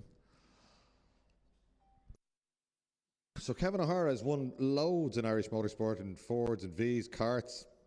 And he's flanked there by John O'Hara, his brother, who runs Pinnacle Motorsport. They won Macau last year. And I believe that means they've got Garage 1 and 2 at Macau this year, so they can... they've got a great chance. Fergie Dalton, one of the characters in the paddock with them as well, known to us from motorbike racing and aerobatics in the Phoenix Park in a Formula V back in the day. Then the Abbey Lawn car of Jack Byrne. Abbey Lawn supplying that. If you were sitting down having a picnic table, using the picnic tables there at lunchtime, there Abbey Lawn. All the huts that the marshals are in are all Abbey Lawn as well. And Kieran Hannon in the Tim Murray beautifully presented Castrol car in row 2, and the SM Racing Martini car of Conor Melia.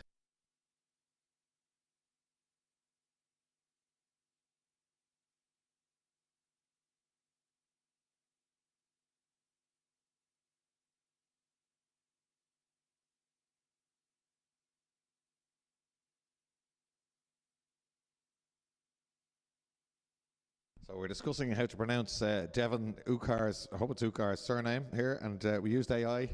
Tells if he's Spanish, it's Ukar. It's pronounced Ukar. So I hope we have that right. He's alongside Carlos Sullivan on row 4. So Kevin O'Hara will start on pole position again. That's quite a famous Shane chassis. It's 1994, I think it was. I bought it originally, sold it to Declan Quigley. Declan Quigley ran with Luke O'Hara running him and went really well. Luke kind of brought Declan from mid-grade, I'll be polite, right to the front. He had a couple of Phoenix Park wins in it. And then Paul Salmon drove it, and then Dan Polly drove it to many successes. Dan Polly's won the Leinster Trophies, won loads of stuff in that car. And Kevin and John, a bit like Niall and Owen Murray, are not averse to jumping into a car and racing. They were brought up racing. Luke would have had them both racing karts from a very early age. We lost Luke recently, big loss to the paddock, but he's left a great legacy in the team and the two guys. And as you can see, they're doing an equally good job right on the front row there. Jack Byrne for Abbey Lawn alongside them. Let's keep going down the grid. Niall O'Mara on the third row of the grid alongside Colin Lewis. Great performance from Colin Lewis. He's in great form. He's kind of looking forward to Silverstone. They're getting a run at Silverstone this year, the Formula V, so that's fantastic. Then Carlos Sullivan and Devon Ukar. Devon Ukar, I hope we have that right. Then Harry Fagan. We are missing Harry Fagan. I think there may have been an incident in qualifying. That's the Leastone, the Paul Heavey Leastone. Paul Heavey apparently went off in the truck on his own racing in Czechoslovakia. We were talking about that already, or somewhere that direction. Then Jack Wynne, 88, one of the sim racers. And the sim racers that have been in that car this year have been massively impressive. So watch out for him, car number 88. Then 15 is Paul Lewis in the orange Leastone with the Tim Murray bodywork. Stephen Roach alongside him. Then it is Grant Dowling. We're missing, of course, after that. And we have Simon Rudd. And then one or two more missing. We'll name check them as they get going. But we're missing those two cars that were in the previous incident. I'm told everyone is fine. Just checking the barriers and everything there as we get ready to go one more time. They'll have one more warm-up lap. There's the drone heading down. I just love those grid drone shots. They're absolutely fantastic. I'm surprised that, Glenn, people haven't taken the nudge to sign right the roof of their cars, the Seats, the Fiestas and stuff like that, because almost every time Katie runs the drone across, you could get a really good message on the roof of your saloon car, couldn't you? There's someone there, giving the drone a wave there. Or on the top of your lid. Top of your lid if you're a single-seater driver, yeah. 17 is Stephen Roach there. People will be taking note now. Simon Rudd, 820, beautifully prepared car. 18 is Oliver Devlin, known to us from a lot of saloon car classes as well. That's Adam McCauley, a former top Formula V racer there. A very experienced guy and involved in the running of this class, Adam McCauley. He looks harmless there, but he's a proper quick if you put the helmet back on. I wonder where you see him coming back out in something like that. Andy Keogh went home to get the spare car, as you do when you have trouble. This is his old car. He's in the Leastone chassis. That's his old Red Bull car, beautifully turned out as well, the Shane chassis. And 95 alongside him. And do we have a 95 on our grid sheet? I don't think we do. Let's check the entry list. 95 was Harry Fagan. Has there been a car change?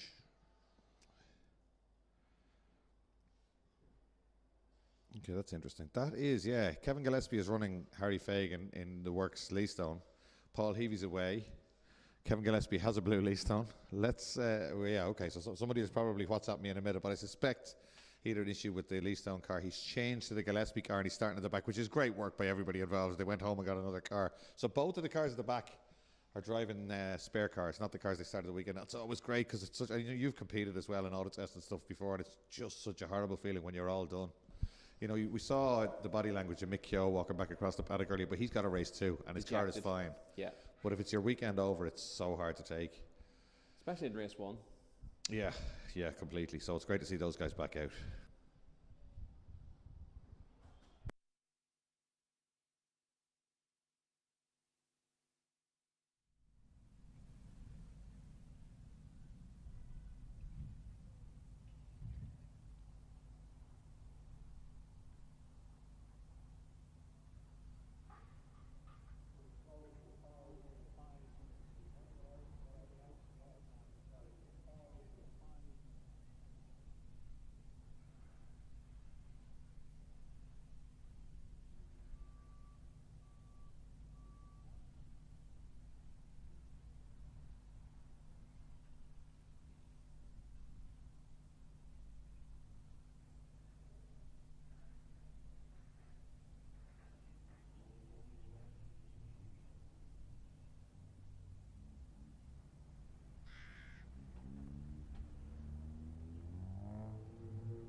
So there's POB racing in the foreground. You can see the tower in the background where we are. And just at the bottom, the outside broadcast unit from See It Live. You can barely see it. Looks like part of the tower there. It's camouflaged the way they have it parked at the bottom of the tower. It's expanding size. I was going to say it's worth having a look in, but I'm sure they'd kill you if you went in to have a look. But actually, it's really impressive. You've seen in there, Glenn, the guys we work for. It's all screens, proper production facility in the back of that truck. Yeah, I poked my head in one morning looking for Martin and got Katie, and Katie said, "Who are you looking for?" I said, "Martin." She says, "I'm Martin now." I am Martin, yeah. She's the boss, yep. So there we are. That's the mobile unit. We've got a couple of vans as well that you see out and about. And Katie has one. She bases herself out beyond turn 3, which is flying the drone. There's another one of the silver van there. So a proper setup. And they're busy. If they're not here, they're doing plenty of other stuff. So worth keeping an eye on. Worth following on socials. They're quite good on socials as well. Oh, they're getting a wave. Oh, they're coming out of the truck to say hello. Look, I bet you they have air conditioning in there. Wonder they have no ice creams, no? They haven't had any 99s just yet. You're like, oh look, Oh, there's they're another all the door doors. open. Look, yeah. My goodness. Well, somebody just opened the door and saw the drone and shut the door there up the front, I think. It's a pity we didn't catch them going getting 99s, but not just yet. So great stuff. So a lot of the people, once the second race happens, you'll see people loading up and looking to get going. But of course, everybody has a second race still to go here this weekend. A little bit of a delay as we just put everything back where it should be.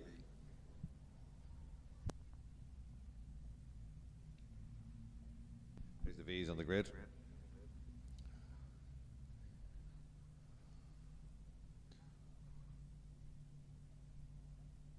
$15 V's I think we have there, is it?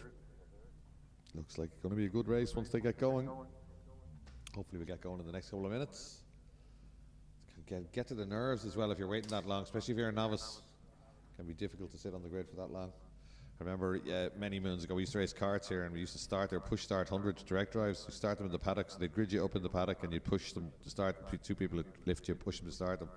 And the Race of Champions was the big one, and I was on, I think, front row or second row, first time ever, and there was a big hold up to something had happened, and I remember when they pushed me, my right foot was shaking too much to press the throttle pedal. It's a long time ago, but I remember, God, come on, they're shouting at me, open the throttle, and my leg was just shaking from nerves from sitting there for that long. But that's not today or yesterday, so it is very tough for these guys. You'd never strike me as a person that would have stage fright now. Only happened once.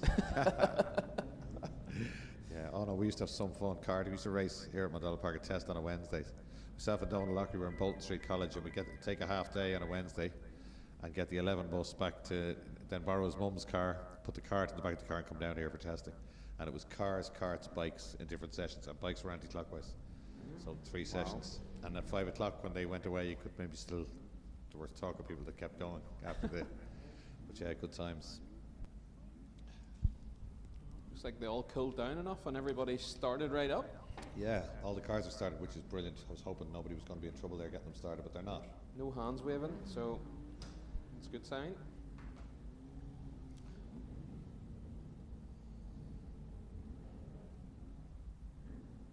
I think there's one car out of position, but I'm sure they're going on a green flag lap, surely. It's Carlos Sullivan, I think. Oh, Mark Quinlivan's got himself an ice cream down there in the pit lane. Our photographer. Green flag, and away they go. Somebody in trouble. No, they got it going. It was O'Sullivan again, I think 53. 820, beautifully liveried Denny car there of Simon Rudd. So this is a warm-up lap. Ironically enough, it's probably a cool-down lap as much as a warm-up lap for these cars. They'll be loving to get a bit of cold air running through those air-cooled engines.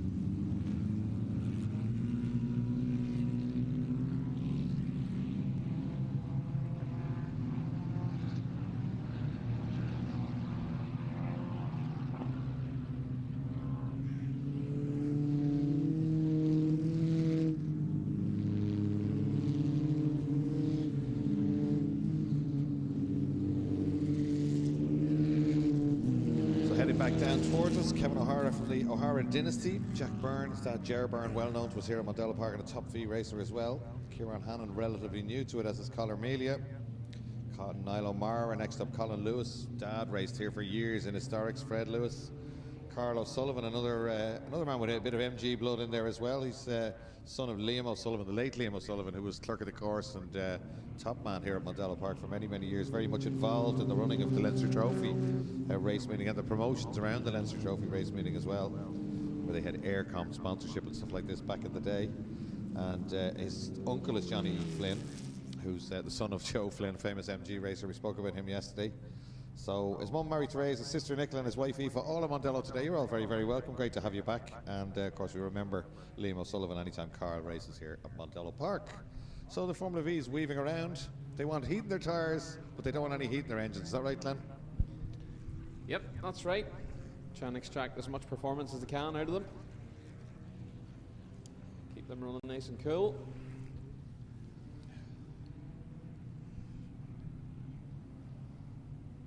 Need to get out there with a strimmer there just to give us a clearer picture.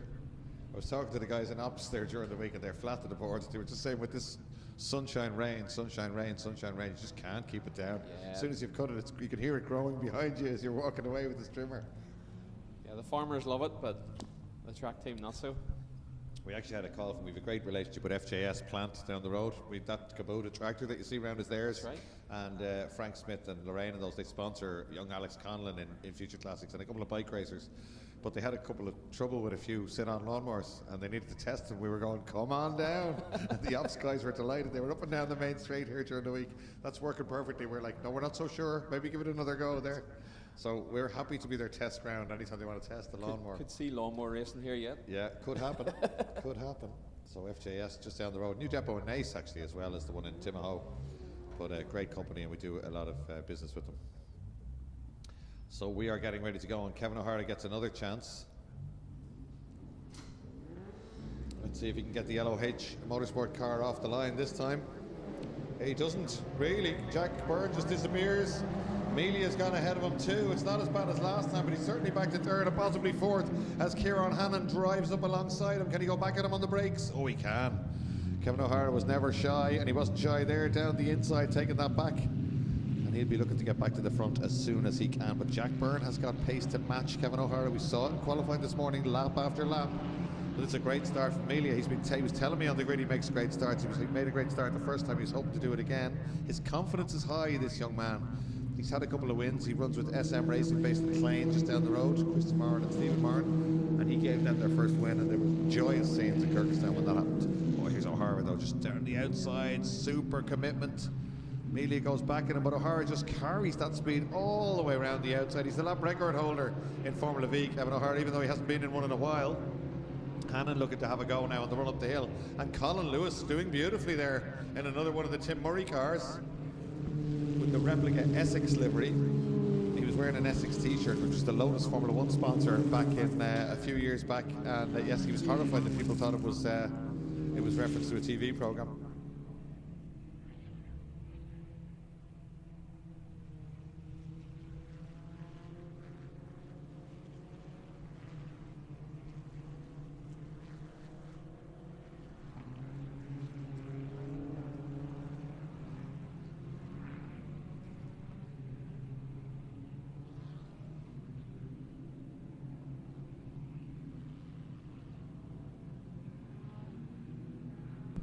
Rotation out of the track there. Somebody going around. Drone shot catching them. But out front it is. Oh, Kevin O'Hara having to go down the outside into the final corner for the lead. There we go. Can he get back up the inside? Jack Byrne contains it. But Kevin O'Hara is in a very racy mood today as the two Shanes, three Shanes, and a Lee Stone come out onto the main straight. I'm not sure, but I think that Kieran Hannon car may be one of the LOH modified Lee Stones. Kevin had modified and made it a low line, a low rider Lee Stone, and he drove that round. It was well under a minute and still has, I think, the national Formula V lap record, and he certainly has the international Formula V record as well. So Kevin O'Hara, very, very quick pilot. Jack Byrne, though, as Jack Byrne said to me, if you're on the pace of Kevin O'Hara, you're not doing too bad, and he's absolutely right there. The Abbey Lawn car, oh, it doesn't quite get into the apex. There, yeah. Definitely by the understeer from Jack Byrne as he went round turn 3. Can't do that when Kevin O'Hara's behind you.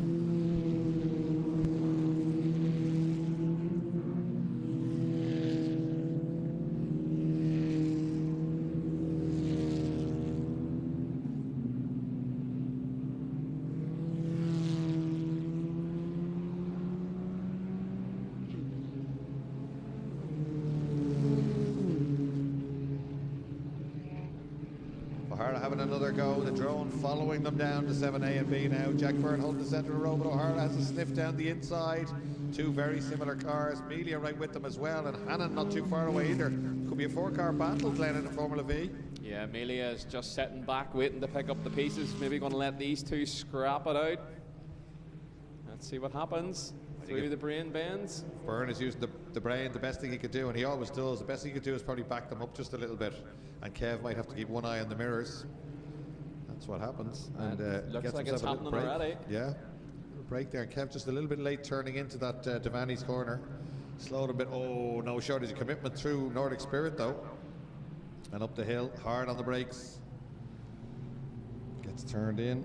You open the throttle fully as soon as you get turned in on one of these Vs. They just squat, and as soon as you're out of the corner, you're in 4th gear. It's just 3rd gear and 4th gear in these little Formula Vs. As they told us when we were chatting to them on the grid, the first 4 have made a huge break here. It is Carl O'Sullivan next up. He's got by Colin Lewis. And he's now leading the Bs. Has taken the B lead away from Colin Lewis. Looked like O'Hara faked a move down the inside at Castrol there, but it didn't pay off for him. Yeah, he's got a bit of work to do here to stop Jack Byrne making a break. But again, look at that. This is the initial turn in. Byrne can't get it, just can't get it turned into the apex. Can't get it hooked at all. It's, mind you, his fastest lap. Easy for us to say, he can't get it turned in. He's got a bit of understeer. 55.3 last time round. Nearly half a second faster than anybody else. It did include that little mistake for Kevin O'Hara though, and I suspect once Kevin gets the head down, which I think he's doing now, he will draw back up to him, or at least get a clear run to him.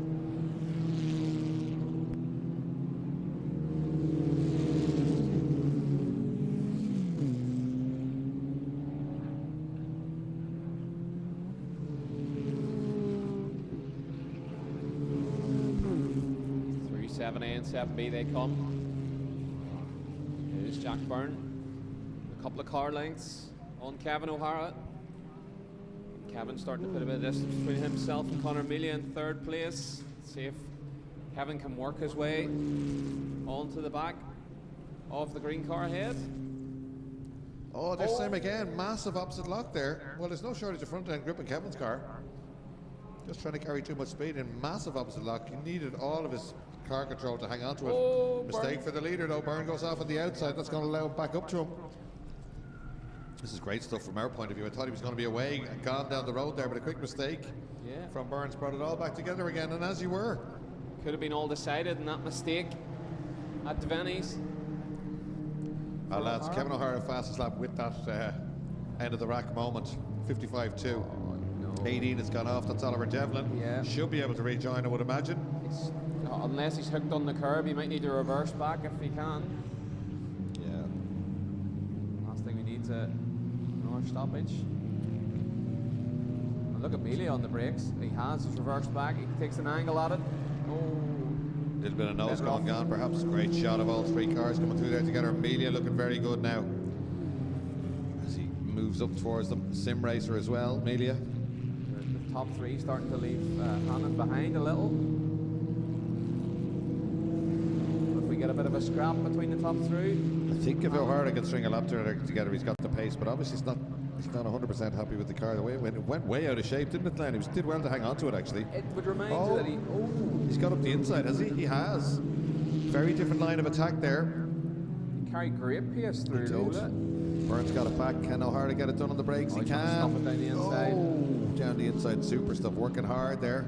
Byrne trying not to get Melia through. Melia wants to get the nose up the inside. They're giving each other racing room.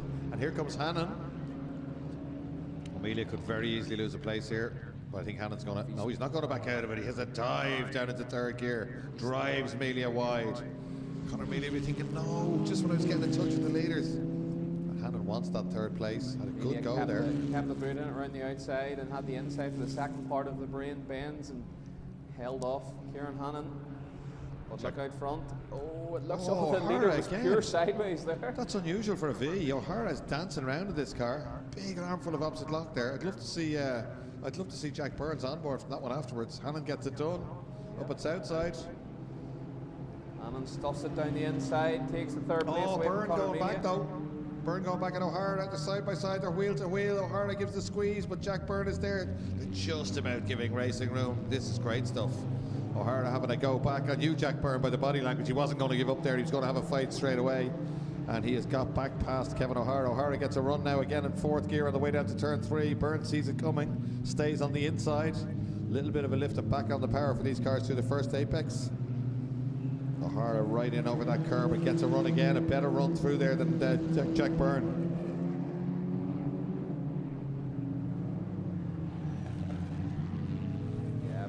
Driving very defensively, middle of the road, but look, once again, Kevin O'Hara gets the rotation. He actually runs Byrne a wee bit wide onto the grass. He bounces back onto the track, but it is Kevin O'Hara who leads once again as they head out onto the international loop.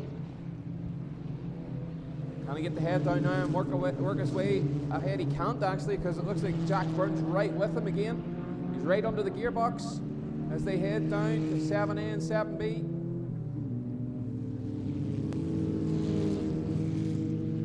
O'Hara in the lead from Byrne. Rest of the races for the end of the day. We just had a bulletin there from race control. Will be reduced to 12 minutes from 15, and the legend race is 8 minutes. So just a little bit shorter. No shortage of action from our point of view, though. No, great race from the V's here. And Hannon holding on to 3rd place after dropping away from the top 3 earlier on in this race. He's back up into 3rd place ahead. Amelia 4th. A lot neater through Nordic Spirit that time for O'Hara, but Byrne gets it out onto the dirt again. Not just as bad as the last time round, but loses some time. And the gap's starting to open between Byrne and O'Hara.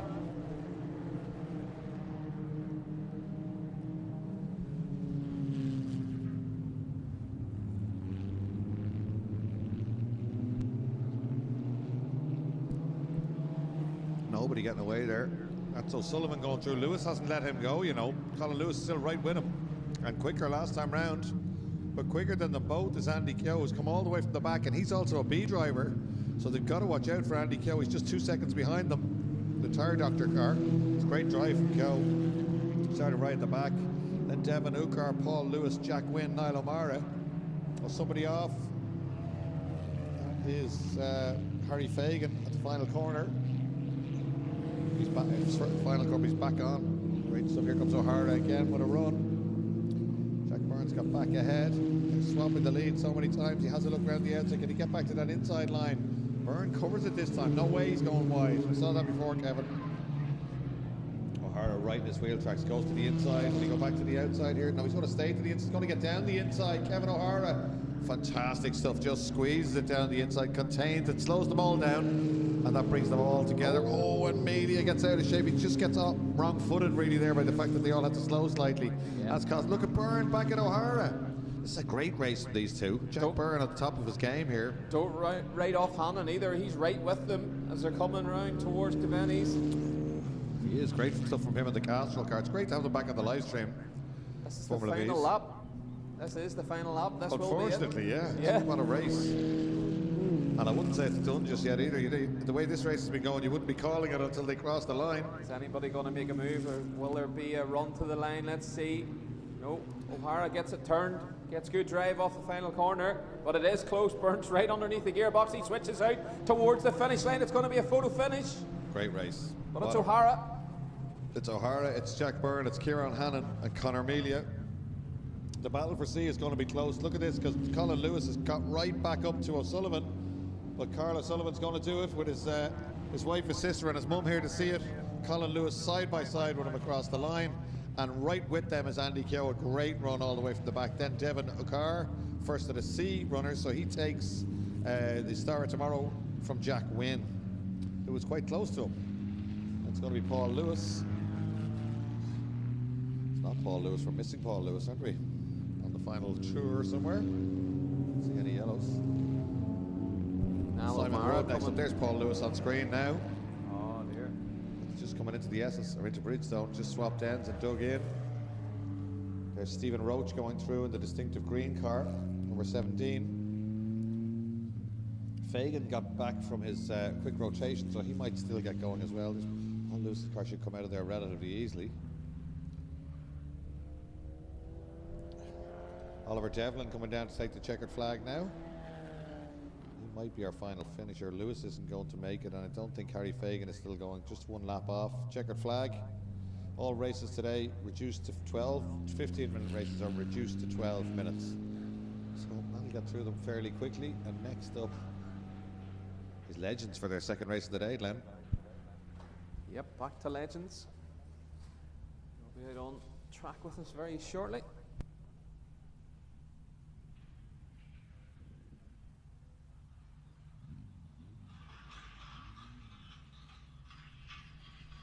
The are. There's Kieran Hannon out of the car. Conor Melia shaking his hand. They won't see the drone just yet, but somebody might. Great view of drivers getting out of the cars here at Park Ferme. There's Victor Cullen on the right-hand side. Don't see Kevin O'Hara. Is his car still going? Oh, there it is. Of course, that's the car right at the front. It's Kevin standing in front of it there.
Marshall takes Harry Fagan's lost wheel back to him, and the track team will have Harry's V recovered very quickly for us, and we'll be back racing with you with the Legends.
Great drone shot of JR there. John Rock, the man that gets everybody out of trouble in Mondello Park, and he's driving the teleporter there. That really is a great shot, isn't it? So that's the Harry Fagan car, and it looks like it lost a wheel on the final lap, which is a shame. He'd had a spin as the gravel got back out, but they'll be bringing that car back in if they're happy enough with the way it'll lift. Sean with them as well, so they're going to be famous on the live stream now. Give us a wave, guys. You might as well wave. Everyone's looking at you. Oh, the drone's heading off because it's heard some cars starting. We're about to go motor racing with Legends for their second of 3 races today, Glenn. 1200cc, a second grid of air-cooled cars. They don't like hot weather. It's very hot today. It's very humid, so it's important to them that they keep rolling, of course. Jamie Moylan starts on pole. He's a danger man. He could just run away and hide in this one. Then Alex Toomey, Derek Hogan, Willie Lawrence, Nico Frank, Warren Johnson. Warren Johnson, great to see him out in one of these cars. I spoke to him yesterday. Sorry, on Friday in testing. He was in great form. He's been karting and karting with the kids for a few years, but having a go at this and absolutely loving it. Dennis Lambert next up. James Byrne, busy man James Byrne. He was in Strikers yesterday, got a podium, and very quick as well, getting very quick at these legends. Then it's Michael Barrable right at the back. Watch out for him and Gordon Brown, two of the quickest guys. Jason O'Connell, the former Z-Tech rookie, going really quickly in these cars, and Jonathan Patterson. The thing about legends is their grid position is not relative to their performance. And just noticing, Leo, no Jamie Moylan on the front row of the grid. Oh, I think what happens there sometimes, now I'm guessing here, Glenn, but what has happened before is Jamie Moylan's got a kind of he works for Paul O'Brien, and if there's a spare car, they put him in it. But if somebody needs parts off a car, I think he can be the sacrificial lamb. Now that said, I don't see the car. I'm looking out the window here down at the garage, and I don't the awning, and I don't see the white car there. But you're right, it's not in the grid. There is a white car mid-grid. We'll check that. Yeah, there is a white car running 5th by the looks of it, so let's see when it comes past. It doesn't look like the Moylan car. Oh, yeah. maybe 55. Warren Johnson.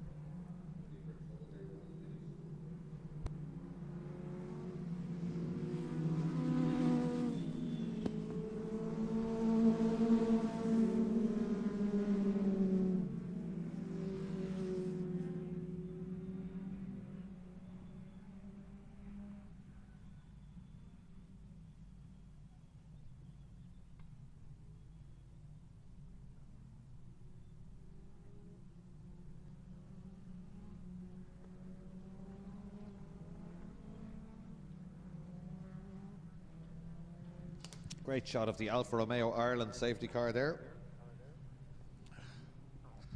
Declan Nolan driving that, full EV. It's part of our deal with Alfa Romeo Ireland, who are part of Gowan Auto, of course. We also have Opel. We've just switched up our Opel courses, the E-courses we had for early drive. We've got brand new Moccas, Opel Moccas. They look fantastic. And an Opel Movano van here at the circuit that gets a lot of use from operations. The lights are off on the safety car. Declan Nolan has dropped the hammer, and it's going to be 25 that'll lead them out. 26, Alex Toomey actually. Well, no, we don't have Moylan. I don't know why. The Alpha dives for the pit lane. Stay in grid formation. Watch out for Derek Hogan, the Pink Panthers. Been going very well today. Another very experienced driver, Fiats and Globals before he came into Legends.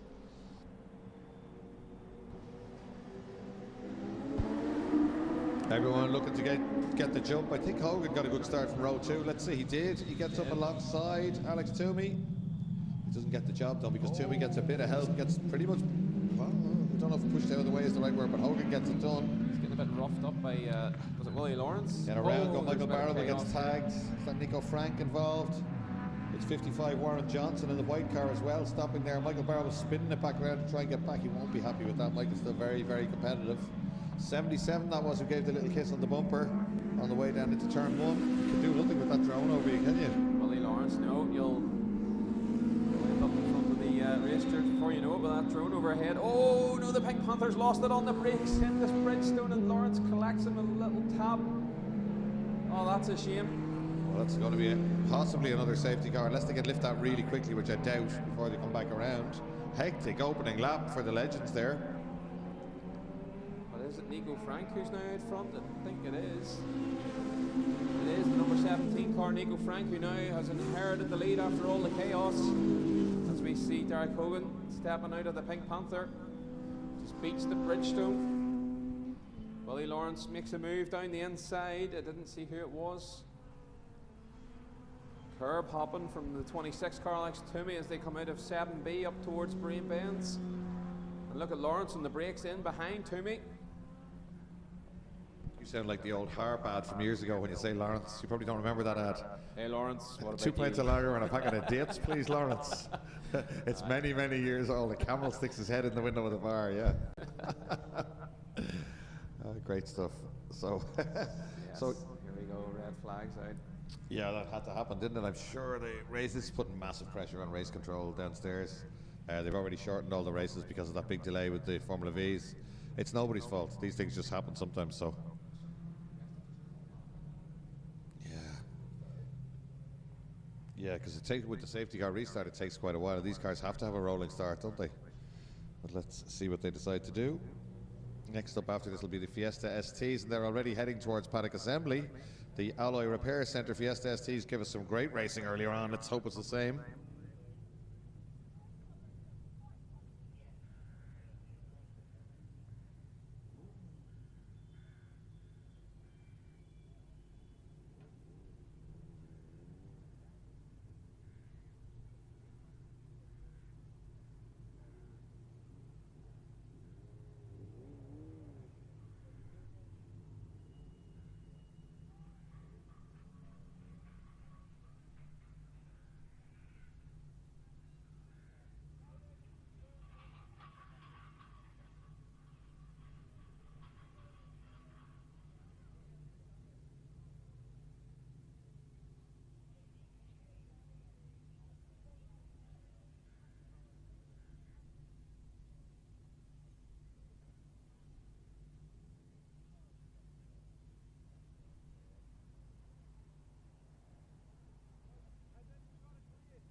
Suspension damage, it looks like Glenn spotted it there, and in fact Martin spotted it there, just radioed us through from See It Live. I think there is some sort of suspension damage there, otherwise you'd just reef it out of there, wouldn't you? In the back gate, it's very close to the back gate, but it's not that easy. So that's holding us up just a little bit again. Don't worry, we've got plenty more racing to come, but we may have to shorten them a little bit more again. Yeah, JR gets another stint in the telehandler. He's arriving on scene here. Yeah, he's there already, isn't he? Almost. Yeah, to get the Pink Panther lifted back into the paddock. There's Derek Hogan. Oh yeah, a little bit too much camber on the front left maybe. What a race suit that is too. Yeah. Love that. Very flash. EH fabrication on the side of the car. If it was pink, the same accents in pink, it would match the car, that would be... Yeah, he'd probably get one now if he hears you saying that. Yep. Derek puts a lot into his motorsport, he loves it. Himself and Louise. Just picked up there. Everyone's always worried about their pride and joy when you put the forks in under it. I've been there, but actually JR is incredibly good. He never damages the cars, knows exactly what he's doing, where to put the forks. And he'll get that car lifted up and back into park for me. Michael Barrable is in the pit lane for some reason. So a little bit of grass hanging off the back right of his car. He's just asking for attention from the pit lane staff there. Declan Nolan is in the Alfa Romeo Ireland safety car. I'm sure he's got the aircon turned full up, something that the race drivers don't have the luxury of doing. He's giving us the thumbs up there. Paul O'Brien is just checking what way, he's POB racing, he's just checking what way the grid is going to go. There's Sean Purcell down there with him as well. I thought Sean was on holidays, but he's obviously back. Good crew of guys, they work really hard, POB, and they're big into the presentation element of it. Here comes Derek Hogan's car in the back gate, so happy days.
the legends are regridded and following the Alfa Romeo Junior.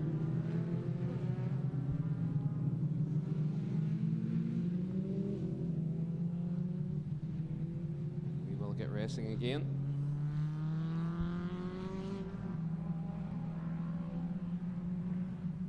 It's turned out to be a glorious day here in Mondello.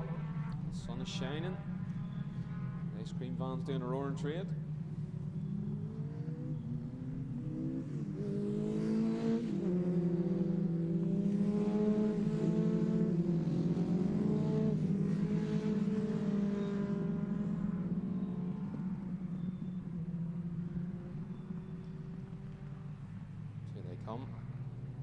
Alex Toomey with Willie Lawrence behind him. Of course, Derek Hogan, Pink Panther, retired in the gravel trap at Bridgestone.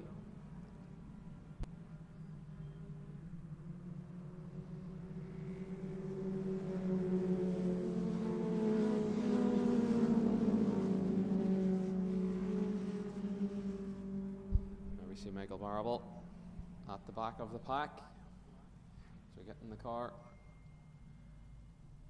Spun round again on turn 1.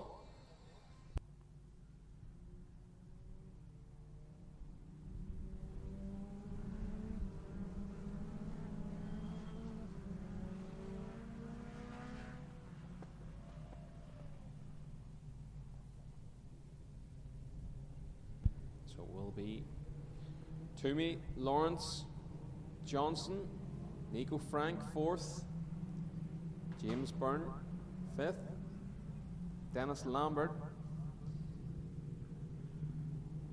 Let's see who else are we missing? Yeah, Gordon Brown behind Dennis Lambert there in the number 16. The lights are out on the Alfa Romeo Junior. It's going to peel off into the pit lane, and we're about to go racing again. Indeed it does. Somebody else coming off. So Dennis Lambert coming in. Dennis Lambert. Straight for the pits, following the safety car in. There's a lot of big gaps. I just hope they all get together now. Here they come. Michael Barable well back as well. The very back.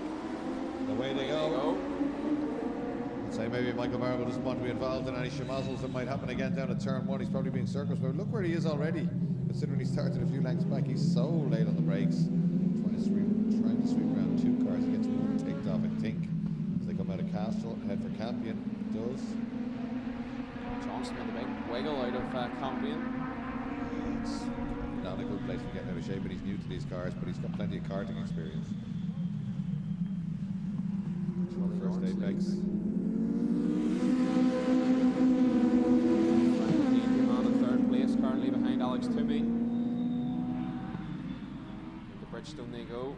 Lawrence from Toomey, Frank. And it looks like it's Byrne in 4th place. Here comes Nico Frank to the outside of Alex Toomey as they come up to Lola. Looking for the switchback, I think there by the look of it, he gets it. Get it done. Yeah. Yep. Nico Frank up in 2nd place, completely by Alex Toomey. Beautifully done. Set that up on the way up the hill. Got his eyes set on our race leader currently, Willie Lawrence in the number 77. Through 7A and 7B they go. Frank. Oh, Barable with a big slide of 7B. He's had a few of them. He's just not comfortable in that car. It doesn't look quite right there today. It's not like Michael Barable to be getting massive opposite lock like that. 2 or 3 of them there in that opening lap. 6.5 minutes still to go. Looks like maybe Johnson might have a problem. He is going way back. He's slowing in the background. Come careering through Nordic Spirit. And Lawrence has gone very defensive, but look at Toomey, the opportunist down the inside of Nico Frank in the final corner. Down onto the straight. But Frank holds on to it. Didn't work out, but it was a good effort, wasn't it? Oh, spinner at the south side. Jason O'Connell, well up there, rookie. He's in 5th place now.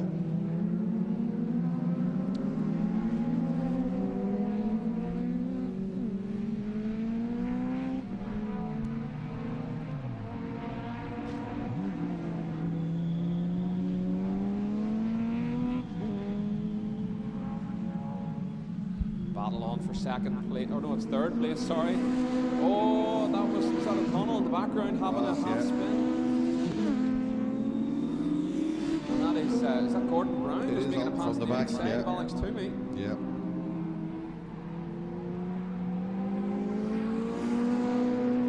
Takes the tunnel up and running again in the background. What it is, Willie Lawrence from Nico Frank. Gordon Brown, third place. Nico Frank putting big pressure on Willie Lawrence out front. Bit of a gap back to Gordon Brown.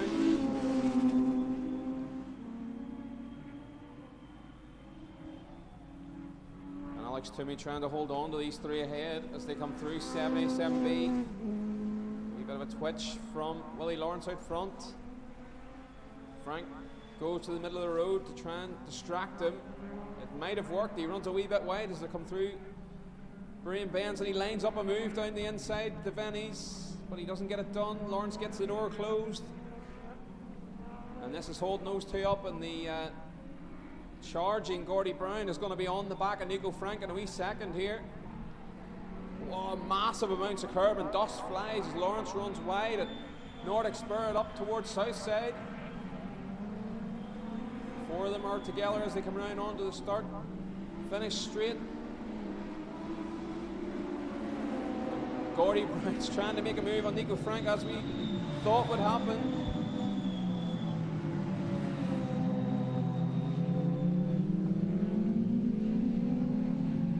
Thinks better of it, tucks back in behind as they come through Campion.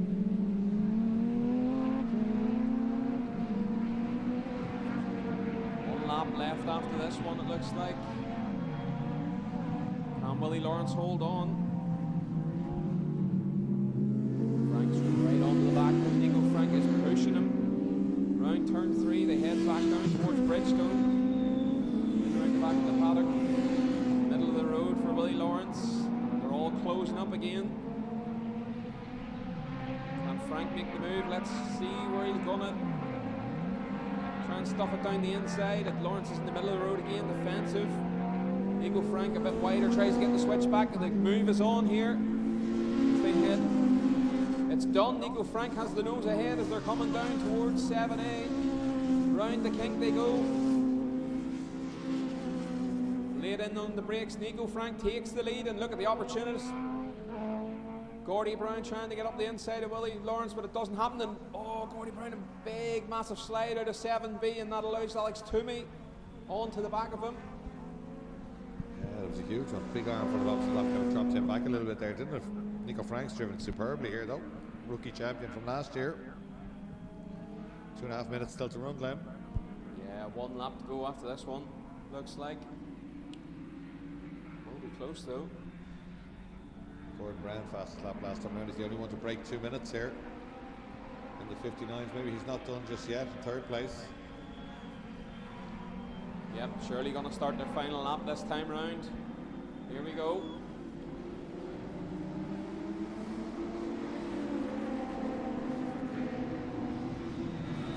Nico Frank just 0.1 of a second ahead, and look at this. Willie Lawrence stuffs it down the inside of Nico Frank to take the lead back from him once again. Willie Lawrence takes the lead as they head on to the final lap. Gordy Brown trying to make a move on Frank now. Anyone's race here, isn't it, Glenn? Really, on the final lap. If Alex Toomey can keep his foot in it, he might not be too far away if anything happens. He can pick up the pieces there in fourth place. Frank looking racy again on the back of Willie Lawrence. Coming down in towards Bridgestone. He switches left, he switches right. Lawrence has the defensive line on the inside. Can Nico get the switch back? Willie Lawrence parks it on the apex on the exit, so he can't get it done.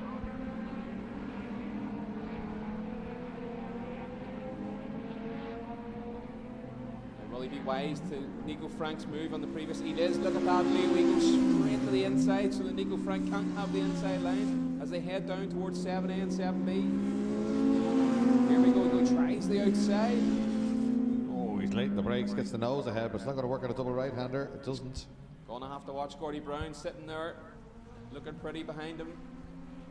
Brown up over that inside curve, but doesn't get the run as a result. I thought he might. He placed the car beautifully. Probably not as early on the power as he'd like after the big sideways moment there, previous lap. Lawrence was wide there, and it's I opened think the he messed it door. up. Yep. What a move this will be from Nico. But look, he's so forceful as they come into the Bennies there. The hurt pin left. Slams the door in Nico Frank's face. Through Nordic Spirit corner for the final time come the legends in race 2 here. Oh, Lawrence goes defensive. Nico Frank's going to have to watch Gordy Brown. He's trying to go down the inside of him. Who's it going to be for the second race of the legends to blast to the finish line? It's Willie Lawrence from Nico Frank, Gordy Brown, Alex Toomey. And fastest lap of the race on the final lap from Michael Barrable, who was hauling them in. They were in the 2 minutes at 2:01. He just did a 59.8 for fastest lap of the race. Purple time for Michael Barrable there. So those cars will come in the back gate and we'll be good to go with Fiesta STs. They're going to be rushing it here. One more car still to finish. That's 66, is it? Jason O'Connell, I think, yeah. They'll go around the turn 3 loop just to get some cold air at the engine, then they'll come in the back gate of the paddock. And we should be good to release the Fiesta STs.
Top 6 are reversed from the finishing order of the last race, Len. So if you won the last race, you start 6th. But the big interest, I suppose, is at the back of the grid, isn't it? It's the bullet, the Ballybunion bullet. Adam O'Mahony's great in traffic, so he should give us a bit of entertainment as he charges up.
So here come the Alloy Repair Centre Fiesta STs. And on the pole will be Trevor Farr. Tim McQuaid alongside him. Race 1 earlier today, we've seen Tim McQuaid struggling with some handling issues in that white 22. Let's see if he made any adjustments to the car and whether he can make the car a bit more pointy in this one. He's suffering from some understeer from what we could see. In the second row of the grid we'll have Dan McDonald and Michael Graham. Of course, as Leo said, top 6 are reversed, so we have Charlie McKillen on the inside of the third row, and our race 1 winner Derek Graham on the outside in the red car. P7 sees Jason McGeehan with Bart McGinley alongside him.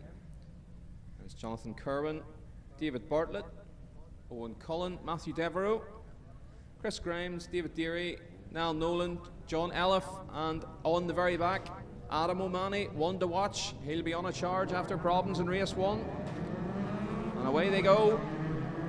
Great start for Ferrara from pole position. We're right on the roof of one of those ex-Cullen LOH cars there as they head down towards turn 1. O'Mahony looking for a space. Oh, and Tim McQuaid right maybe helping a little bit Ferrara around the first corner there. They all stay apart though. O'Mahony up 1 place already.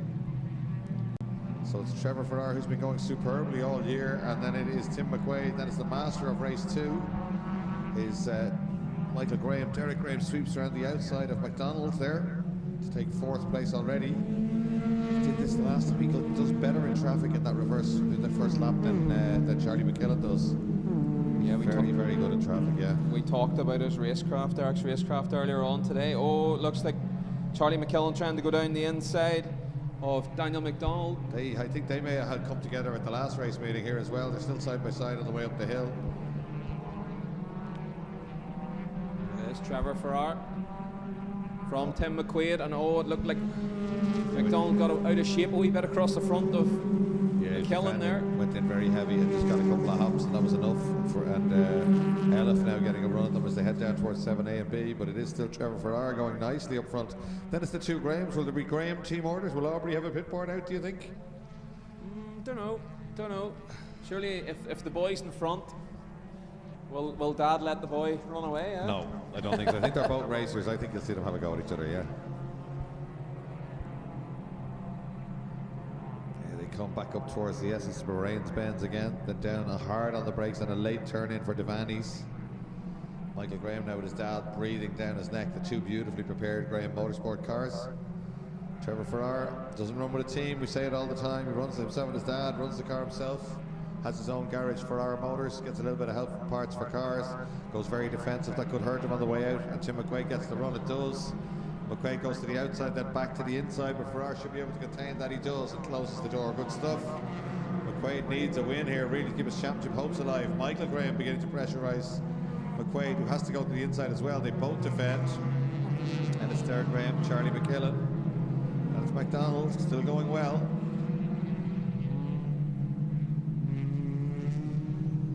It looks like they might have the problem solved with the McQuaid car.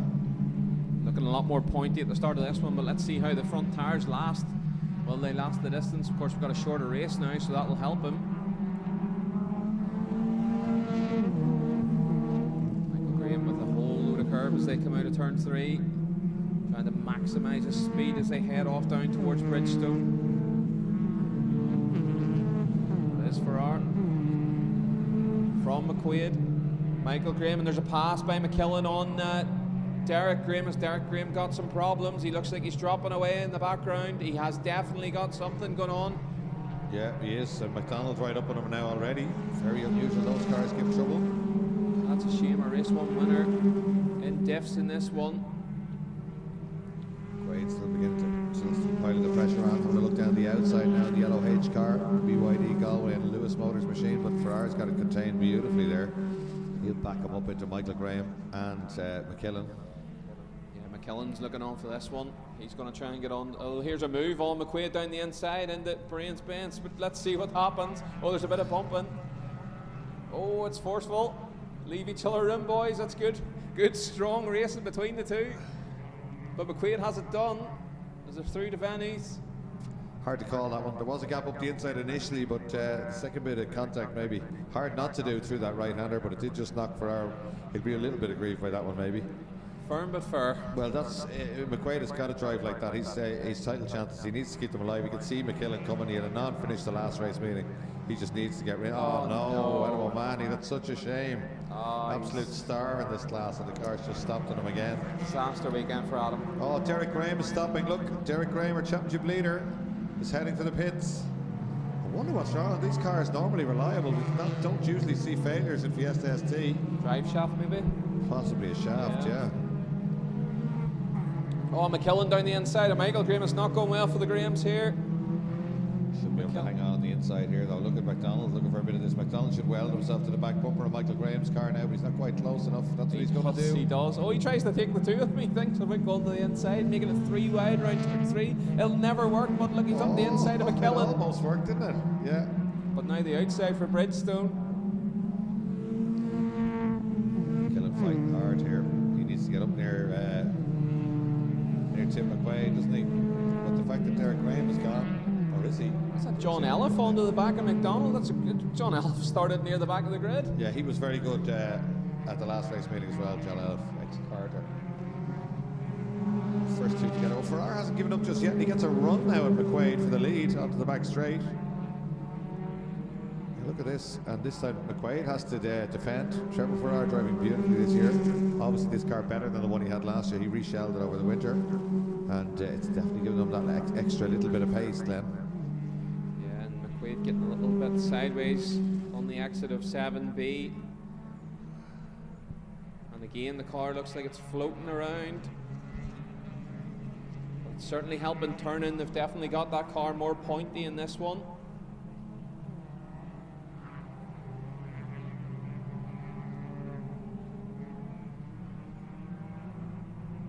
Fastest lap was Daniel McDonald the last time around, would you believe? Let's see if they go quicker this time. McDonald's still hanging on to McKillen there as Elliff goes grass cutting in the background. It's a great time from Daniel McDonald. That's half a second quicker than our leader's best time. Let's see, but he's been scrapping with Farrar, so let's see what he does in this one.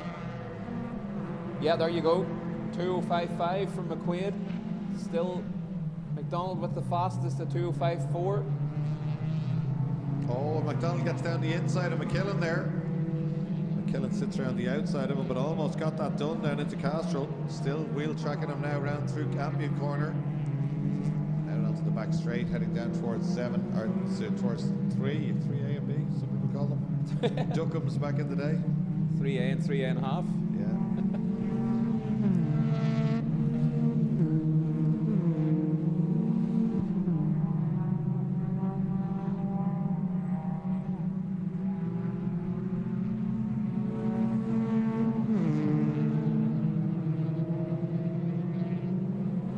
Very even times. 2:05.5, 2:05.5, 2:05.7, 2:05.9 from McKillen. So not much happening. Gaps are spread out a little. 4 minutes 36 to go. Oh, Elliff with a big moment. He's had a few of them in this race. He's trying hard, isn't he? Certainly trying. Maybe trying too hard and the tyres are starting to go off. Mind the rears going off. It's usually the fronts on a front-wheel drive racing car. Sideways moment. That's a good battle there. That's Jonathan Kerwin and David Bartlett absolutely together. The Gino's ice cream car at the top of your screen there, coming down at 7A and B.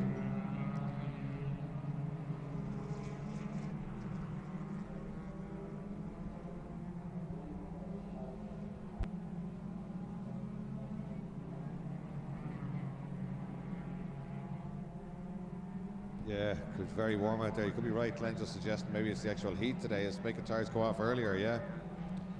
So McQuaid going nicely now. He's got himself a little bit of a gap. Ferrari perhaps being hauled in a little bit by Michael Graham. The edge, maybe there's that battle we were looking at. That's a great battle. Oh, Bartlett down the outside. Oh, just drives by. Is there a problem for Kerwin?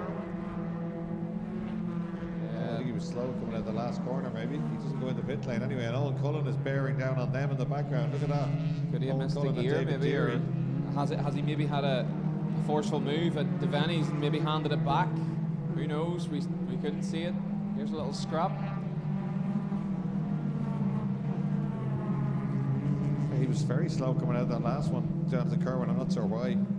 His pace was a little bit flaky. Gino's ice cream. No. Very good. Tough crowd. I still want that 99. As long as he doesn't do a loop, he'll be all right. Yeah.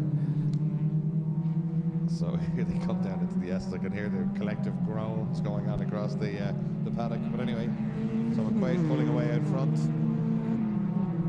McKellen hasn't given up just yet, and he's trying to have a go at Derek Graham. Blinder of a lap by Michael Graham in the last lap. 2:05.1. Yeah, happy days. Well quicker than anybody else.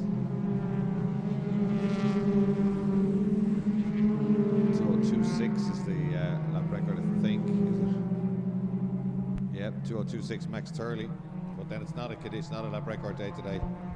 Too warm. That's what I Far say. too warm. Could the heat of the track be overheating the tires? Not just sure. Niall Nolan and Chris Grimes having a good battle there. Took good battles all the way down the field of Fiesta ST. Oh, and Tim McQuaid there trying to stem that understeer by chucking the car in the back. Just floats beautifully as he gets to turn into the first bit of a range bend. Exactly what you want there for the car to rotate and not push on at the first bit of a range bend. The car very well set up.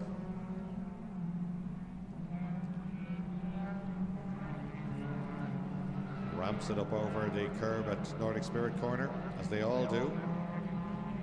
Graham and McKellen very committed out to the outside curb at Nordic Spirit, carrying as much speed as they can, trying to close the gap down. Trevor Farrar.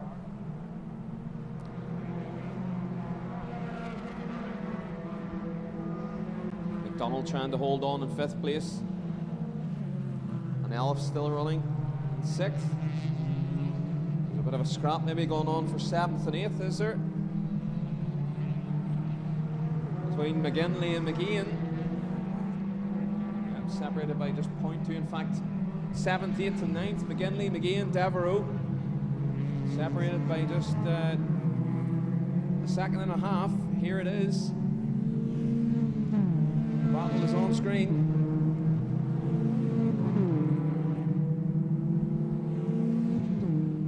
Here they come down to turn 3. McGinley leads McGeehan. Devereux not that far away, just in the back of shot.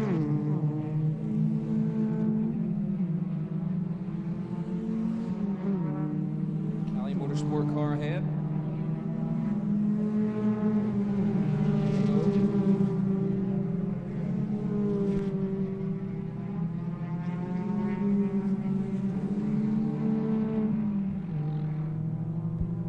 Yeah, the battle of the Kelly Motorsport, Donegal men continues.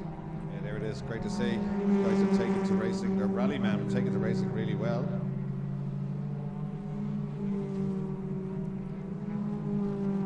They are over the crest, trying to get it stopped. Down into 7A and B.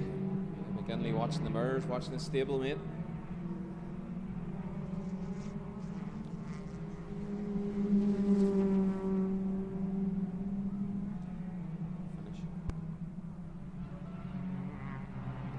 Checkered flag, yep. Here we go. Here we are. Going to be 4 cars absolutely together here, isn't it, Glenn? Yeah, they are.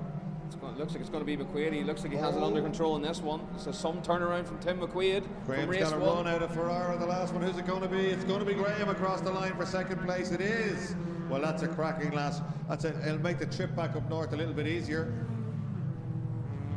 Let's say on the timing screen, say Ferrara. It said Graham and then it swapped. By 0.08 of a second. I suspect Paul Grogan will check that with the camera, because I was looking straight down on them and I think possibly that it was a bumper ahead. But let's have a look. The transponder placement has changed before, but Paul has a camera down there and can freeze it. Anyway, I'm not preempting anything that might happen, but we've seen before where he can have a look on like a horse race and a still shot of the finish. So let's see what happens there. But either way, it's changed again. It's Michael Graham up to 2nd. Nay baller to Paul. Yeah, no, he's on top of it before it happens almost. So McQuaid takes that one. Michael Graham, an absolute cracker. That'll probably make the trip back to the north a little bit easier for the Graham crew. They'll be broken-hearted about Derek's car. There it is at the top of the screen.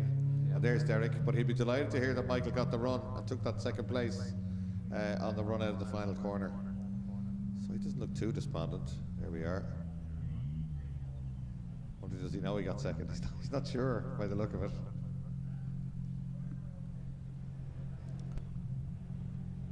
You know, it's tough mid-season. You get a non-finish that could kill a championship. But Tim McQuaid had a non-finish as well. Yeah, so look, Tim McQuaid over the moon. Yeah, hands in the air. Drove very well there. So that's a win for Derek Graham in race 1 and a win for Tim McQuaid in race 2. Title hopes maybe back on. Not sure what's going on down there. A little bit of paperwork being passed around.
So Formula Shanes have been released, the airport cars, Formula Shanes.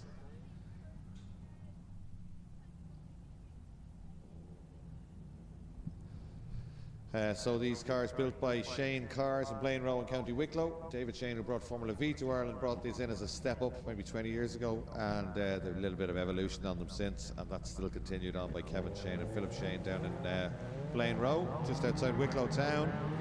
Parts readily available. There's Roisin Sweeney, great to see that. Certainly I'm delighted to see that because she flew in qualifying. She hasn't had a good run this year in Formula Shane. She drove Donal Lockby's car and one of the races went really well, but when she got her own car, the engine let go. Richard Carney has built her a brand new engine. It was running on the dyno during the week. It got a power run. She tested it on Friday, a few braking problems, but they sorted those out, and as she was leaving scrutiny last night, the clutch release bearing collapsed. The other guys here on the grid, namely Chris McCabe and Kevin Igo, fixed it for her really quickly, inside an hour. And on the way to scrutiny this morning, the fuel tank cracked. So they've got a replacement fuel tank in the car. And she's getting back out there, which is absolutely brilliant. Funny, I don't even see Chris McCabe on the grid there. Chris McCabe isn't on the grid. I don't know if it's an engine or a box, but there's a rattle from the car when he came back in. So there's a lot of other cars due to join this grid. Sean Kiernan has a rent-a-car nearly ready. Ed O'Connor is very much watching this from home. He's had a procedure in hospital during the week. He's absolutely fine. Tells me he's going to be even quicker when he comes back. And the Linane car, Charlie Linane, was due out as well, so he should be out for the Leinster Trophy meeting. So we should have 4 or 5 more cars out. Brendan Carr hopefully coming back out as well.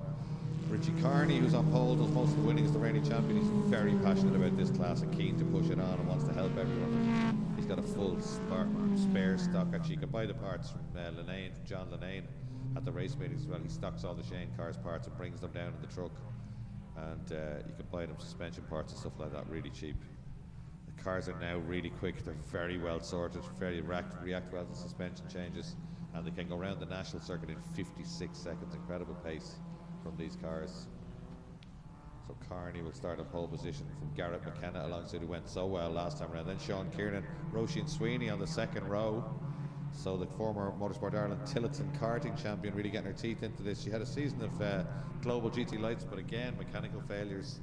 And her dad Dan works so hard on the car, and boyfriend Rob, they put as much as they can in, and they seem to have got the right class for her. She certainly loves these little cars, and the few runs she's had, she's been very, very quick, but she's had very little mileage in this car, and she hasn't got the hang of a standing start. She's rolling car, starts in karting, rolling starts in global, so struggled in the first race meeting here. Very quick round of lap, but struggled to get it off the line. So she's in the Nordic Spirit car, the black car, wrapped by Jay O'Reilly and Mark and the guys in Precision Tint and Graphics on the second row of the grid. She's from Nace in County Kildare, just out the road. She's an aerospace engineer. Wow. Yeah, her boss is Kieran Hannon in the V race. That's her. Yeah. So keep it in the paddock, yeah. Well, here we go. They're lining up, taking their grid places. Of course, Sean Kiernan, wasn't it? Yeah, he was in brilliant. The first race was setting some fantastic and Files right at the back. Watch out for him. He was absolutely fantastic. At the back. The clue is in the surname right at the back. This should make a good race. It should make a good race. Let's hope Roshan can make half fist at the start. Richie Carney should be able to run away and hide, but Kiernan will have other ideas. Away they go. Roshan lights up the back tire. She loses a place or two, but she does get it off the line, which is great. Down the outside the brakes, and it's Garrett McKenna who leads across the bows of Richie Carney, but he goes a little bit wide, and Carney's back. Normal service has been resumed. Carney's back in front, then it's Kiernan, then it's Dermody, then it's Roisin Sweeney, Tom Foley and Files all together now, heading out the back. What a start from Garrett McKenna there down to turn one. He just couldn't quite get it stopped, and Carney came across the back of him. Now Sean Kiernan's going to have to get by Garrett McKenna, which, as we saw in race one, Dan, is not an easy thing to do if he wants to get anywhere near Carney. You're right. Then it's Dermody, Roisin Sweeney having a look at him now down into the S's. Tom Foley right under her back wing, and then Jack Files is with them as well. So that's Dermody in the Marlboro coloured car. Roisin Sweeney carrying a little bit too much speed, having to lift out of it, and a sitting duck on the way up the hill. I think Tom Foley might have got alongside her. As they go out, a great drone shot as they're going off the international circuit. Yeah, that cost her a place, and she's in danger of losing another one now to Files as she comes out of Lola corner and down the long back straight. Oh, she's lining to move up as they come down to 7-8. She's already past Foley, and here comes Files. Follows her through. Yeah, she's late in the brakes. Roisin there down the inside, takes that place, not already back up with Mike Dermody. So Roisin's starting to go well here.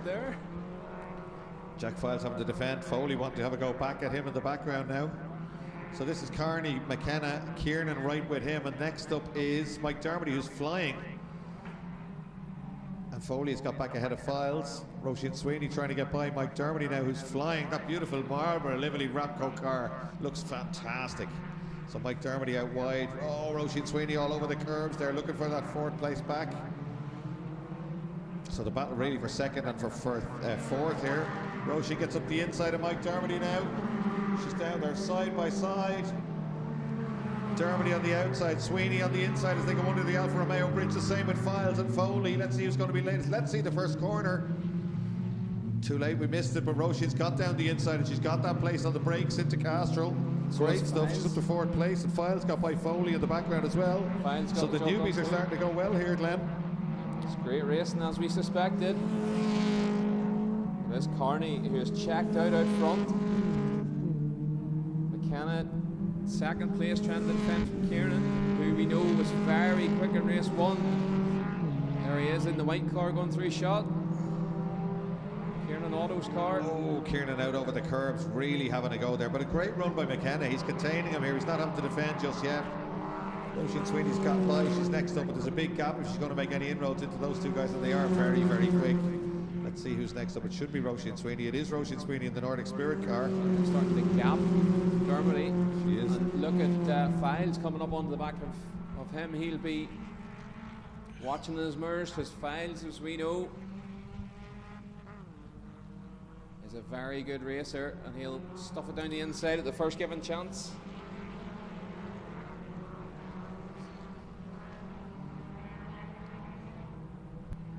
Battle for second is intriguing. Files trying to have a go at Dermody now. He got by Foley. He's going to have a look down the inside here.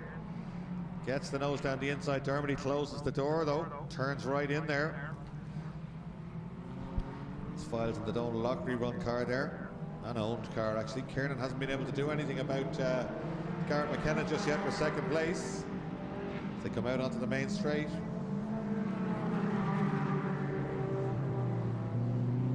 47.6, Richard Carney, absolutely flying.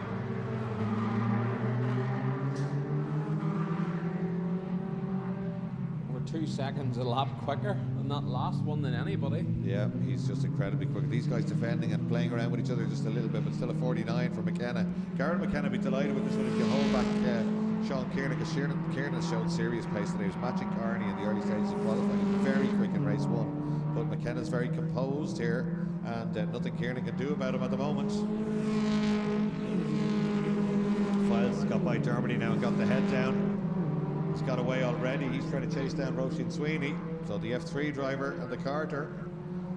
Files did show great pace in the latter stages of race 1. So let's see what happens with those two. Very similar on lap pace, it looks like, but let's see what they get with a clean lap. These two absolutely flying, heading down the hill now. Who's going to be? It's still there's a gap down the inside, and Kiernan takes it, just slices down the inside.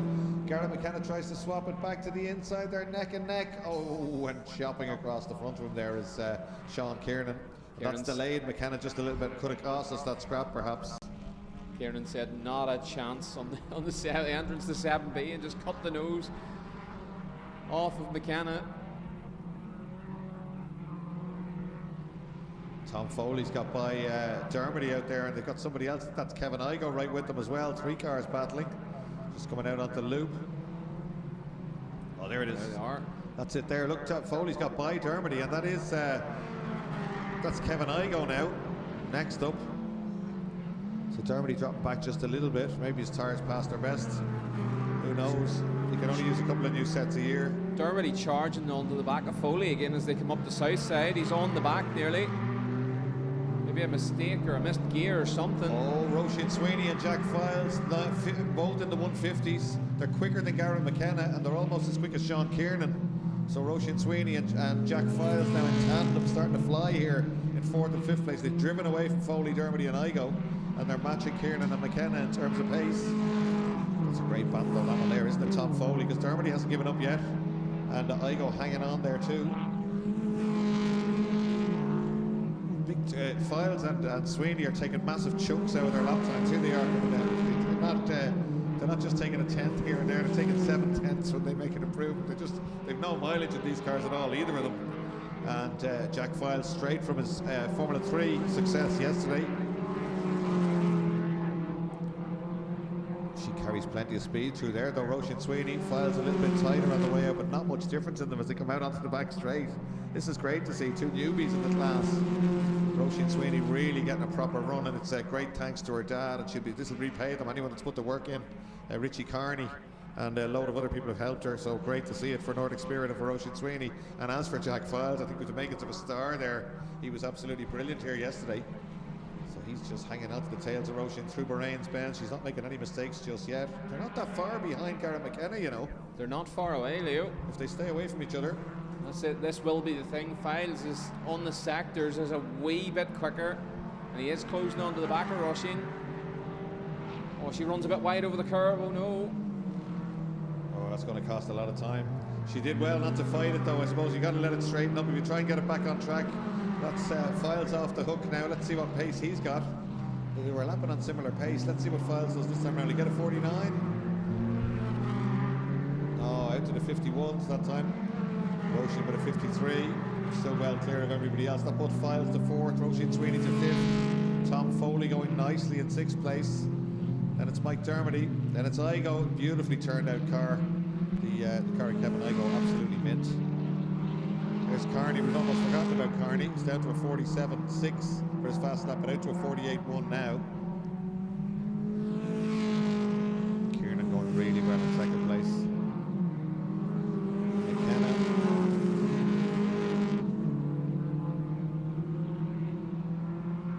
Files.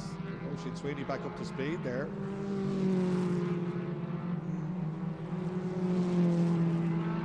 Oh, Tom Foley using the curves there, really trying hard at that Jordan livery car.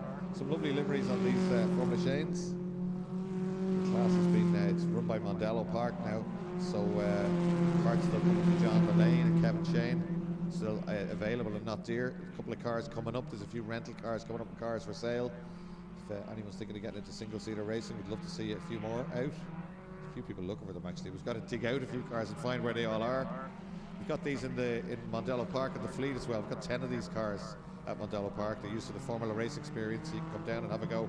Roisin Sweeney's slowing, I think. She is slowing. She's slowing a lot. That's That's a problem for Roisin Sweeney. The bad luck comes back again. Yeah, there she goes. Looks like she's heading for the pit lane. They've caught her in half a lap there. No power by the look of it. Oh, such a shame. She gets no look at all. She was absolutely flying in that race. That's probably more laps than she's ever had. Is she heading for the pit lane? She is heading for the pit lane. It's such a shame for Roisin Sweeney in the Nordic Spirit car. Got it for Roisin there. She was showing some great pace. But here is the battle. Dermody and Igo there. Yep.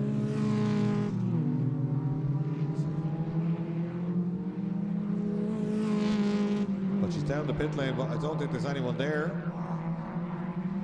So Roisin just looking around, but I'm not sure where her team are. Donald Lockery's there, all right. Somebody else, yeah. Igo looking racy behind Dermody here. Well, they're looking down at the radiators. Maybe it's running a little bit hot. She probably picked up a lot of grass when she. Oh, that's what it is. The went off on temperature the window. She's outside. clever enough, yeah. Yeah. That's bound to be it, isn't it? There was a whole lot on the front spoiler, and it disappeared as she came on down the straight, so it probably was sucked into Oh, don't you know? the Yeah, radiator. into the side pods, yeah. Yeah. So it's Carney, Kiernan, McKenna, Files, Foley, Dermody, and Igo. Roisin still in the pit lane.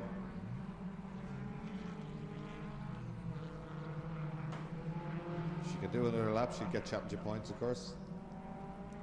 Just looking at the times, Files quicker than McKenna on his last lap by 0.6 of a second. But the gap is 6 seconds, so it's probably not going to be anywhere near enough for him. There's only a minute to go on the clock. This will be the last lap, Leo. Yeah, Carney's already gone through. 48. Just put the hammer down again, see what time he can do. Oh, Sean Kiernan with a personal best of 48.7. Really has got plenty of pace, hasn't he? And he's going to have a second car, an identical second car available for rent, hopefully for the Leinster Trophy race meeting, the next meeting here, which is in September. There's Carney right at the end. Never gets the car out of shape. It's set up beautifully. Himself and his father Dick, they have an engineering company and a few classic cars and a few race cars, but it's just so well sorted. Nailed to the ground. You don't see that opposite lock. You don't see the pivoting. It just looks like it's on rails. In fact, he often looks like he's on an in-lap when he's on a really quick lap. It's so smooth and so composed. Yeah. Beautiful to watch. Not the most exciting, but certainly the most effective. Yeah, oh, very effective, yeah. No, he really does well. And he's so helpful to everybody else in the class. You need people like that in there. As he said, Kevin Igo and Chris McCabe. She's back out on track and she's back in behind Files. So she's lost herself a lap, but she will get a finish.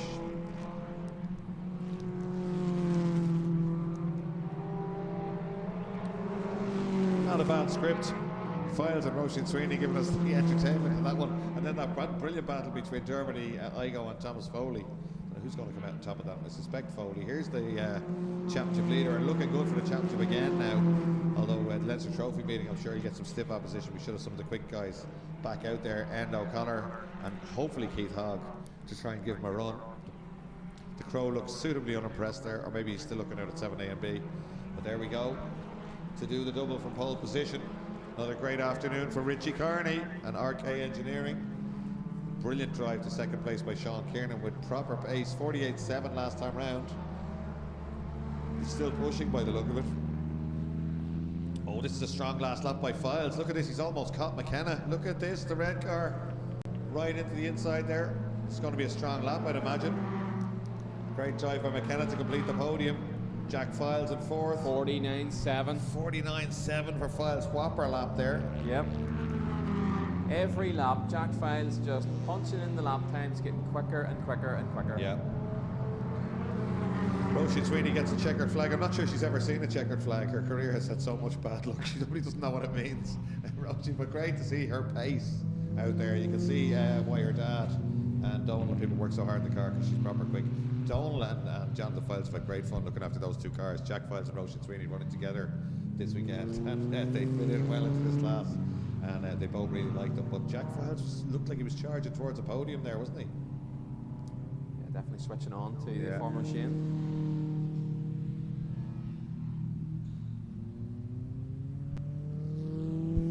day in the office for our winner, Richie Carney. Heads into scrutineering. Brilliant, they're coming down. I think there's Fiesta ST drivers heading for the podium. Fiesta ST drivers are heading towards their podium for their prize giving. The Shanes will be doing that shortly as well.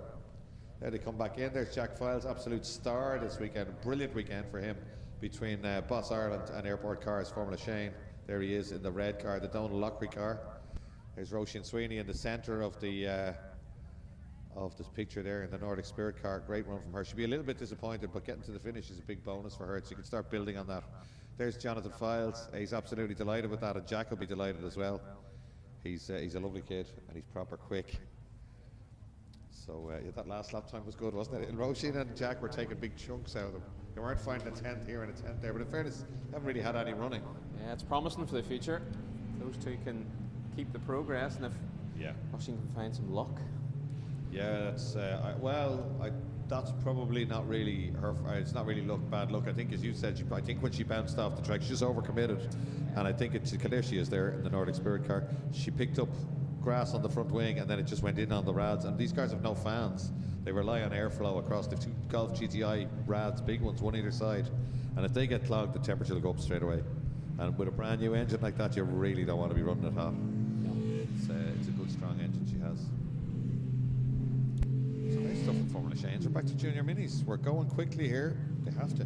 Great job by the officials.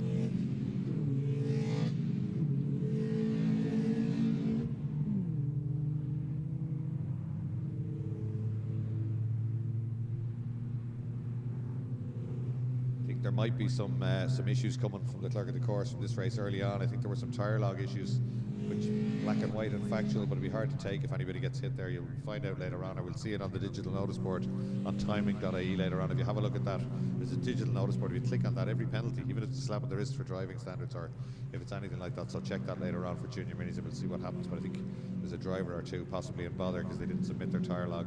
You've got to submit the numbers, the barcodes on your tyre logs to stop people throwing tyres at the car and using too many tyres. It's in most of the classes, so that would be a shame, but I think there's something coming down the tracks there. Meanwhile, it's Turvine on the front row again. Who's Turvine, you say? Well, it's a nickname we have for TJ Taff and Kyle Irvine. Inseparable, very quick, and they're both on the front row. Watch out for Logan Hoy, chased them down in race 1. Jaden McBrearty, there's a man needs a bit of luck. We were just speaking about it there. Very, very quick on Friday. Nathan Sweeney really starting to fly. Owen Dooley, the scholarship winner. David McAdams, Alec Watkins. Daniel Heaps, Dahi Kennedy, Harry Fairs, Conor O'Grady, who only learned to drive last week. Yesterday. Something like that, yeah. Didn't know, only learned how to drive. I think it was in January or February this year, and here he is out racing. He learned well. Yeah, unreal. He's going nicely. Then Corey Bagnall, Jack Lenehan, Sean Savage, Megan Daly, and Gavin Brown. I think the saying is duck to water. Yeah, really. Yeah. Great grid of these minis. They look fantastic. Pretty standard. There's a couple of things you're allowed to do with them. You can put shocks in, but they're not race shocks. Control springs. That's pretty much it. So not a whole lot to adjust in terms of chassis or bodywork. Sorry, Patch.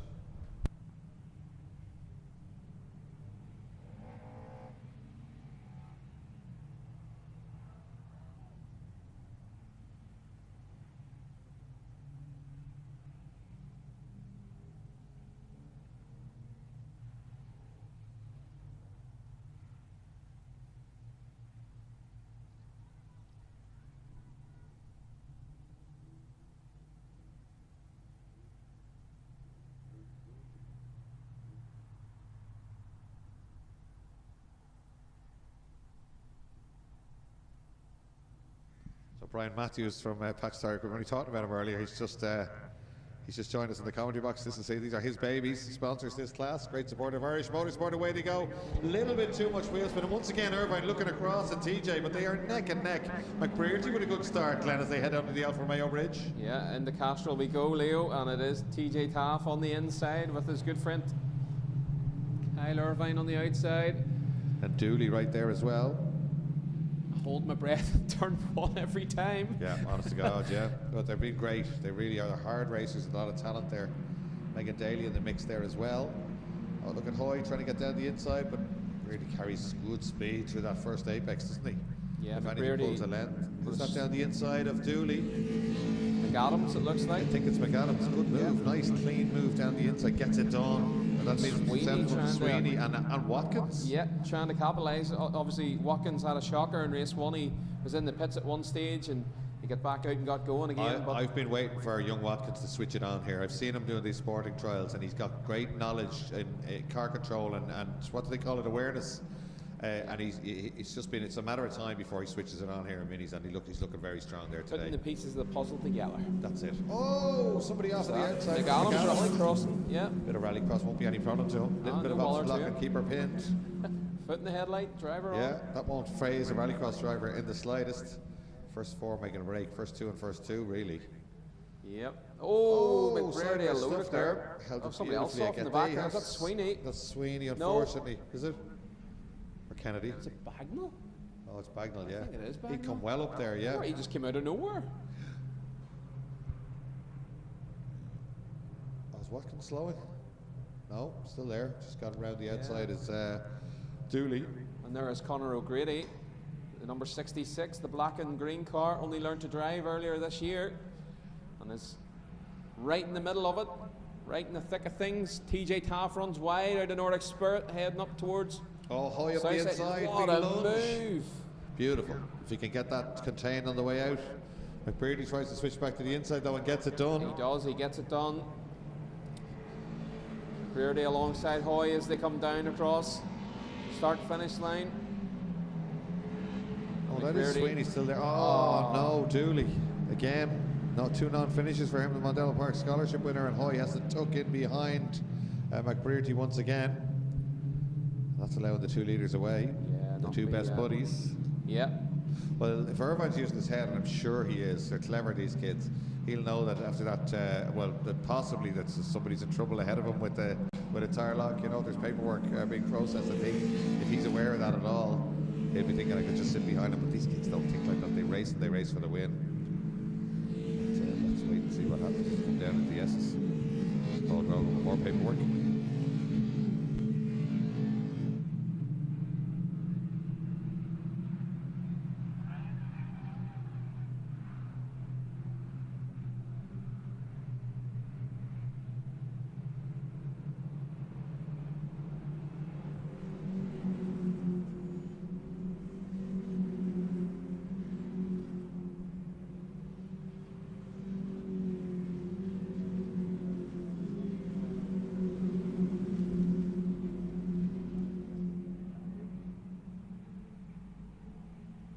Through 7A and 7B go Turbine as one.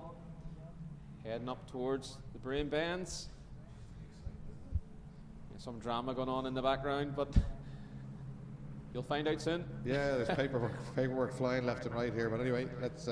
Nathan Sweeney, very impressive. Alex Watkins, really impressive. And Harry Fairs forward. Harry Fairs had a shocker in quali. Yeah, no, Heaps has come on in leaps and bounds. and Megan Daly, look at that, she's hanging right on there. Gavin Brown ahead of her. Yeah, poked up over the curve McBrearty there. under massive pressure in the background. Hoy trying to go to the inside again at south side, but McBrearty's in the middle of the road and defending well. But Turbine, or should we call them Turbine? It looks like they've got turbines under the bonnet of them. They're flying out front. Nathan Sweeney's closing in, it looks like, on the back of Logan Hoy, or at least holding on to these 2 ahead who are scrapping.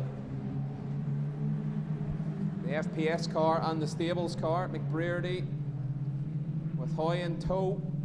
3rd and 4th place with Sweeney not that far away.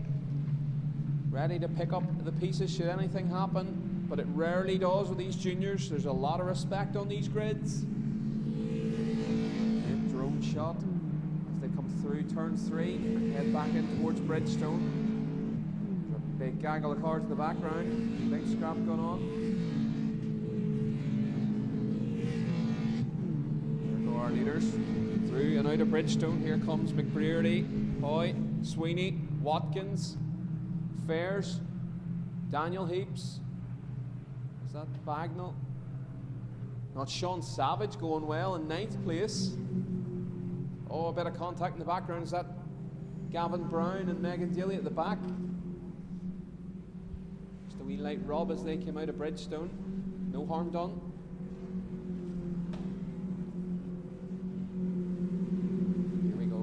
Third and fourth place. Jade McBrearty, Logan Hoy, through 7A and 7B, out over the curb. Not really fighting with each other, trying maybe to work together to try and catch up again to the two ahead, but they've only got 6 minutes on the clock here. Funny, I suspect it's the other way around. I think Taff and Irvine have some sort of a pact here to not go at each other because they're just lying astern. The other two are having a go and have delayed each other. Understandably, it's a race. Nothing wrong with it. Look at the times. It's like qualifying out front. Yeah, they're really, look at the two of them are flying. 2:07.8. Look, no defending, right at the outside, full racing line. And look at Sweeney. He's absolutely flying there in 5th place. He's closing down that battle for 3rd. Wouldn't he love? He's leading the rookies, but wouldn't he love to get a podium overall with 5 minutes to run here? Yeah. Nathan Sweeney, very likeable little character, and really starting to show his pace in the Patch Tire equipment. Junior minis. Here's a great scrap going on. Is that McAdams and Corey Bagnall into the back of him? Oh, brilliant, yeah. Can't see, it looks like it. See, there's a whole gaggle of cars coming down. It is McAdams, Bagnall. Lenihan. Yep, Lenihan. And there's O'Grady right in the middle of things. His debut weekend here. Beautifully turned out car as well. Bagnall right with McAdams again as they come through. Campion. And Megan Daly upper place. Look at the background. She's scraped her way by Gavin Brown. They're scrapping away, those two. Great wee battle in the background. Oh, there's great battles in this Patch Tire Equipment Junior Minis. We're developing some real talent here, Glenn, and they'll come up into other classes. I would like to be in one of the classes if you got a load of graduating junior mini drivers coming in. Look at the names we can say already. Joshua Henry, Jack Files, Leo Richardson. Yeah. Just magic Leo Richardson stuff starting to fly in here. the UK contact and almost around goes Bagnall, but holds it. Some car control there. They just got a little mixed up again. Not too bad there, but he just put the opposite lock on and pinned it. Let's look at Megan Daly. She's hanging on to these guys. No, my eyes must be deceiving me. He's just turned into Lola. I thought McAdams had a flat tyre after that contact, but I think it's all okay. He's certainly back up the pace again. Oh, is that somebody in the background with a whole load of grass on the outside of Lola? It was Gavin Brown, it looked like, but he held it well. Here's this scrap. It's Sean Savage, actually, with Daniel Heaps. Having a great go. Yeah, Heaps has found plenty of pace. He's going nicely here. Dai Kennedy nearly on the back of them as well. Savage gone in a bit too hot there. He won't get overtaken, but that'll slow all three of them down. Yeah, just a little bit. His pace down towards the hairpin. And Dai Kennedy trying to line up a move on Daniel Heaps, but we have some scraps. Oh, look at this. Hoy down the inside, the FPS car gets it done, and high and wide again, and looking for the switchback again, and gets it again. McBrearty's wise to it. See what happened? As soon as he saw the move was going to work, he went straight back to the full outside line and said, I'm going to try a switch back here. Logan saw it, shut the door, but nothing he could do as he got turned and he was already there. Had it done. Yeah. And look who's got them. Sweeney, the flying Sweeney. Nathan Sweeney going beautifully here. The Sweeney son. I'm not sure if Barry John McHenry is here or he's watching, but either way, he'd be screaming and shouting. If he was here, we could probably hear him. Sponsors this kid through his DMC business. Barry Hallian helps him out as well. JH Auto Body. Barry's here today with 2 daughters. Experienced racer, both of them experienced racers, McHenry and Hallian. Boy, getting a bit impatient behind. Yeah, Jade McBrearty, he's moving the car all around in his mirrors, trying to distract him. Jaden's holding on well to that 3rd place, and in fact Sweeney is going to be a problem now for Hoy because he's nearly under the back spoiler of the FPS car. Alex Watkins dropped back a little bit from these guys, but he's doing the same lap times as them. He's actually going really, he did it 2:09.2 last time around, 9:7 for McBrearty, 9:1 for Hoy. Oh, Hoy just kicking up a little bit of grass on the outside and a little bit of dust. They want every inch of tarmac and a little bit more if it's available. Look at that chicane, built for karting. I wonder could we use that? Imagine we were putting the junior minis through that chicane, Glenn. That would be good. It'd be hard on the brakes. It'd be very hard on the brakes, and probably the roof skin. Here they come through 7B, up over the inside curb again. These kids are great. And out onto the outside curb. Logan Hoy very committed. Back up the hill now, 3rd gear, heading for Brains Benz. Trying to get the car slowed and turned in. Trying not to get it to understeer. They don't. They all do it to perfection there. McBrearty making no mistakes in the stables car. I couldn't help but notice that Sweeney just doesn't seem like he has a straight line pace. Maybe something. Have a look when he goes by at the speed trap here. Yeah, just have a wee look at maybe it was the run out of Lola onto the back straight on the international loop, but McBrearty and Hoy definitely gapped him a little bit, but he seems to make it up in the corners. It could be just that they're battling, but here they go again. Door to door around the last corner. There's going to be one lap to go. We're heading on to the last lap. Let's see if Nathan Sweeney can make any inroads.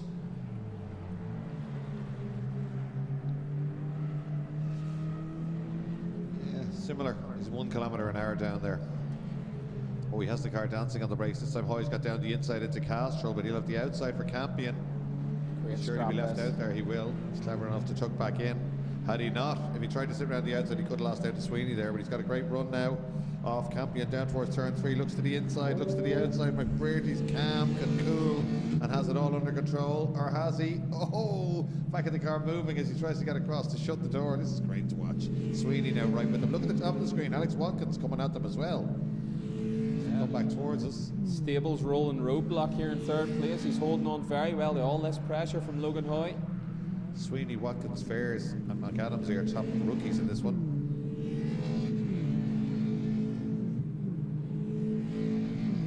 Great race. Final lap now. Nothing happening with the leaders. It's opened out just a little bit of anything. But that battle for 2nd, for 3rd place is absolutely fantastic. Yeah, Alex Watkins, there he is. DMC backed orange car. Not that far away. In 6th place. There are leaders on their final lap. Heading through the chicane. Here's a scrap. Is that Bagnall and Heaps? Heaps, yeah. Yeah, Heaps going really well. Some of these guys have obviously been practicing or training or working hard. There's a lot of improvements in drivers out there. I think Heaps is maybe fallen back a little. Maybe Bagnall's made up sometime.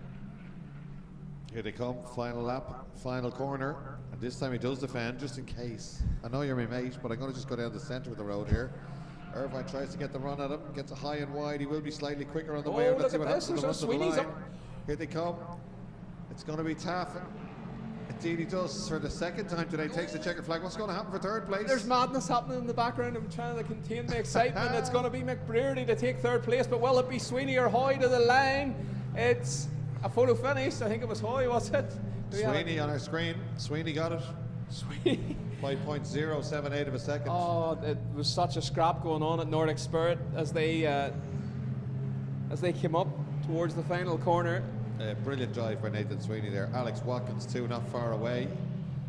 And pretty much matching them in times. Then Harry Fairs going nicely. McAdams as well. A couple of grassy moments.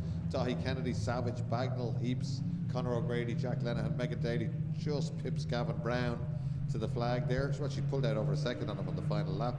She's starting to go pretty quick. So great stuff. Look at this drone shot of them just going back in. Well done to everyone there. It's tough racing, isn't it? Junior Minis, patch start equipment. We are developing some serious talent here at Mondello Park, Glenn. I think that's clear, isn't it? They're coming back in. There'll be technical checks again. There's TJ Taff again, 22. And there's Turbine. That's the Turbine handshake. So great stuff from the two guys. They really are, the cars are presented superbly and they're driving them so well.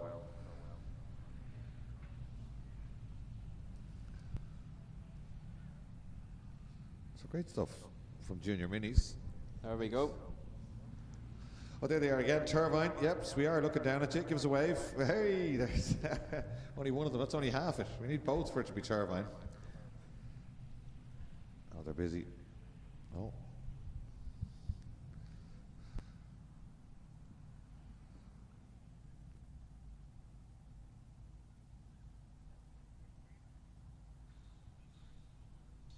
It's the Irvine family congratulating TJ Taff.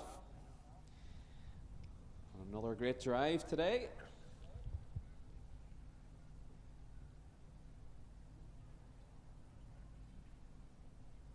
We got a big wave from the boys. There they go. That's Turbine waving at us there on live on the Beacon Hospital stream. Great stuff. Two real characters. Great to see them coming 1st and 2nd like that, isn't it, Glenn? It's just like the ending sequence of thank you for tuning in to this episode of Turbine. Absolutely. That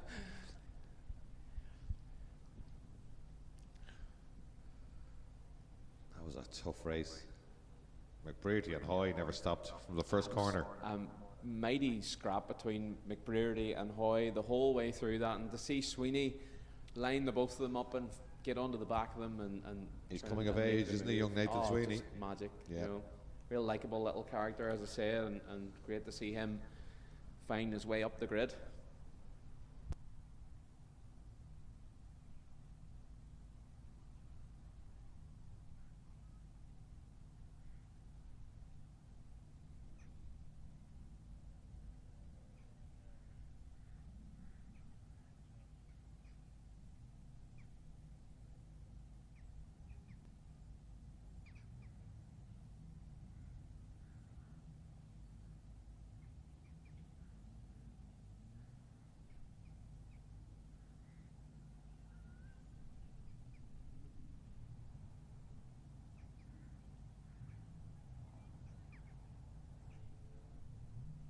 So great scenes of joy down in the Park Farmway for Minis as the Z-Techs are released for their second race of the day. Any amount of them. 34 cars, incredible stuff.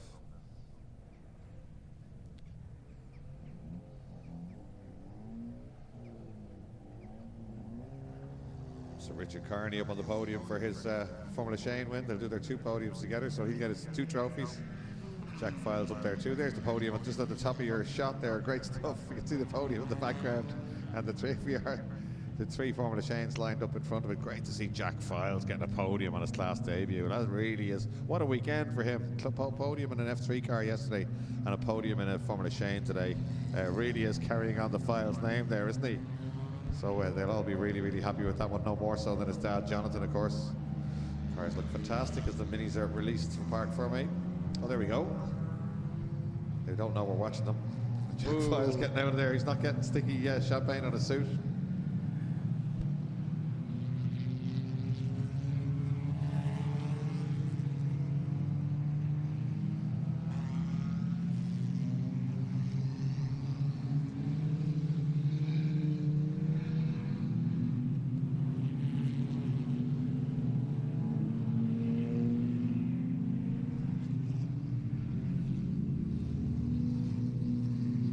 Sorry about that. We're just turning on the I wish I knew what I was talking about, but between See It Live and Glen, they're turning on the Sam Cam because the top 6 are reversed.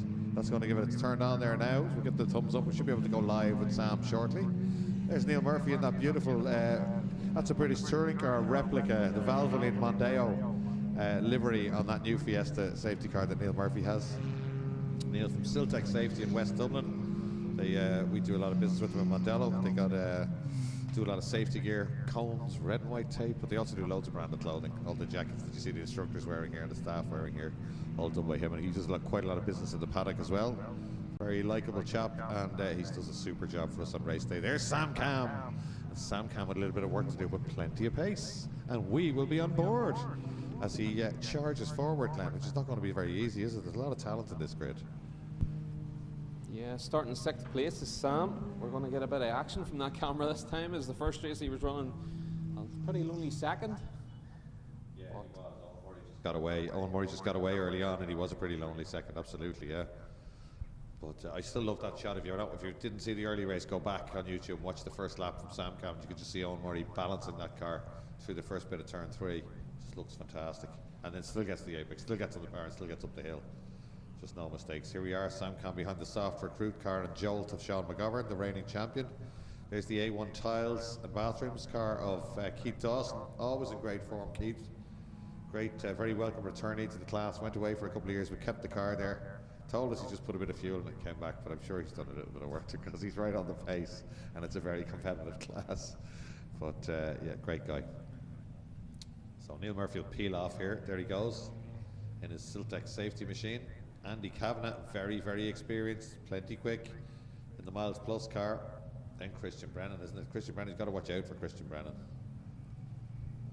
There we go, Celtic safety car into the pit lane.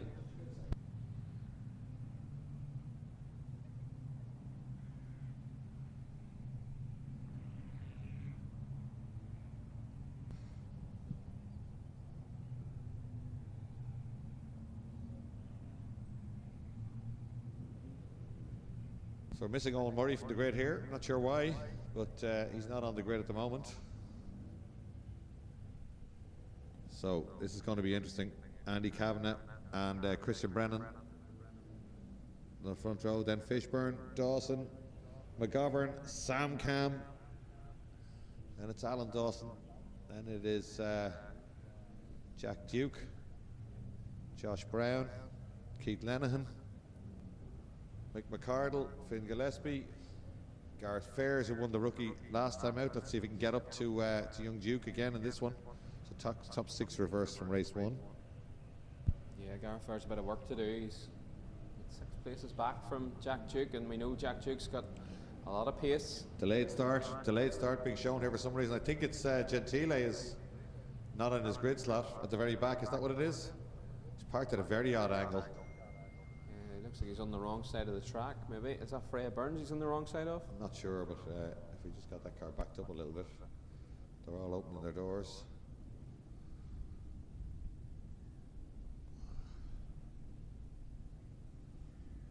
Somebody asked their driver if they're okay with being growled at there on the pit wall.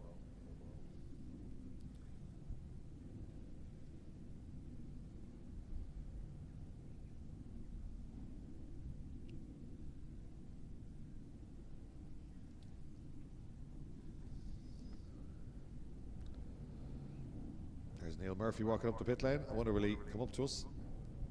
He did in race 1. He's always got great insights here. We might have a chat with him if he comes up.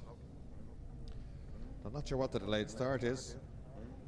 Hopefully we'll get going shortly. There's a car in the pit lane, but he'll be able to come down here and start now.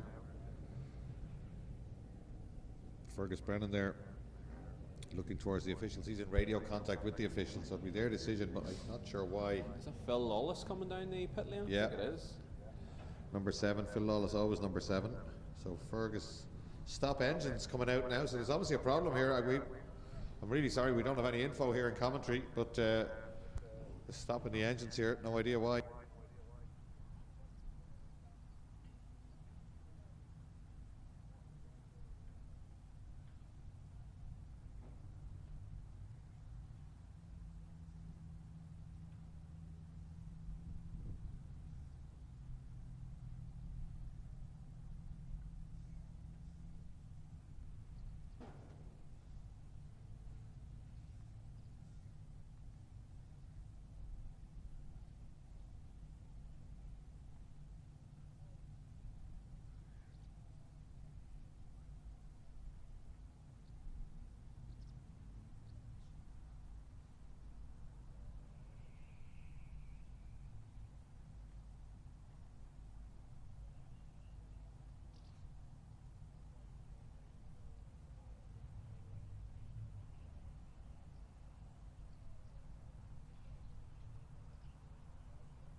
Well, here's Owen Murray coming down the pit lane. We're not quite sure what's happening here, but okay, well, Owen Murray's showing on the grid at the back of the grid, so obviously some problem with his race 1 result. I'm not sure, I don't have the information, but the stewards stopping the race being started, and now the Murray Motorsport car coming down the pit lane. Looks like a pit lane start, perhaps. Give us something to talk about, Glenn, if Owen Murray starts in the back, because he won't stay there for too long. Absolutely not. He won't be too shy and firing it through. When you're a race fan and somebody has something bad, someone quick falls to the back, your heart sinks for a second, and then you go, it's going to make the commentary good. Absolutely. Yeah, Well, so someone quick at the back is always good. That's what we've got now. So he's going to start from the pit lane. Phil Lawless and Owen Murray look like they both start from the pit lane.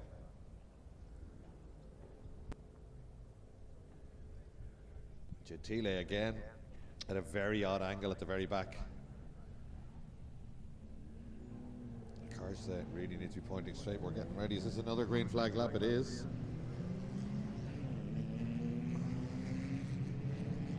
Be interested to see if Murray chooses to take up his grid position, which is showing us right at the back, or comes back into the pit lane. I'm sure he'd be told what to do by the officials. I'm not sure.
So there's Niall Murray talking to Fergus Brennan, the starter.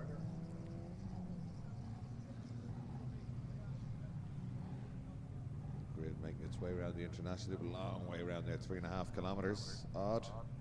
There's Alessandro Gentile.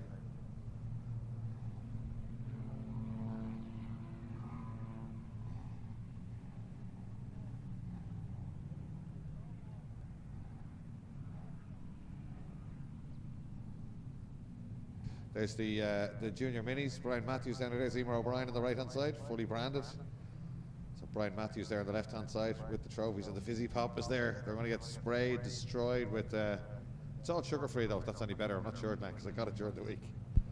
Yeah. There's Nathan Sweeney. Yep, Corey Bagnall. That's what we're getting Sweeney taking a rookie win, and rookies is new with minis. This is the first time we've done it.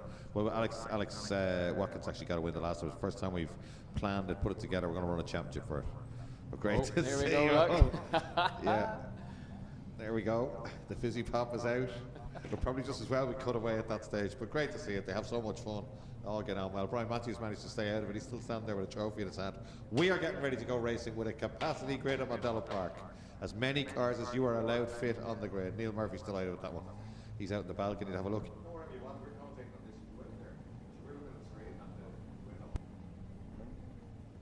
He's got his Siltec safety hats ready to go with first, second and third on them. He's doing a bit of dancing out in the balcony. The drone might catch you on the balcony there, Neil, if a few more moves like that. We are getting ready to go. Christian Brennan gets a good one. Fish gets a better one from the second row. Sam Cam, I think, possibly being beaten away there, is he? As they head down towards turn 1. Christian Brennan tries to close Brennan the door. He gets does it. close the door. Super stuff. And away goes Phil Lawless. And away goes Murray now. On the way down to turn 1. Watch out for them at the top of your screen. Everyone's staying apart. Jack Beggy right round the outside. Great stuff. They look fantastic. Look at them kicking up dust there on the inside. It's Brennan. It's Kavanagh. It's Dawson. It's Fishburne. It is McGovern, and it's Sam Cam. Now is probably the time we need to be going on board with Sam Cam. Then it's Alan Dawson. Then it's Jack Duke. Oh, look at Kavanagh really late in the brakes into turn 3. So coming back towards us again, watch the top of your screen. I think that Murray has already caught the group as they come down towards us here, you know. Let's have a look.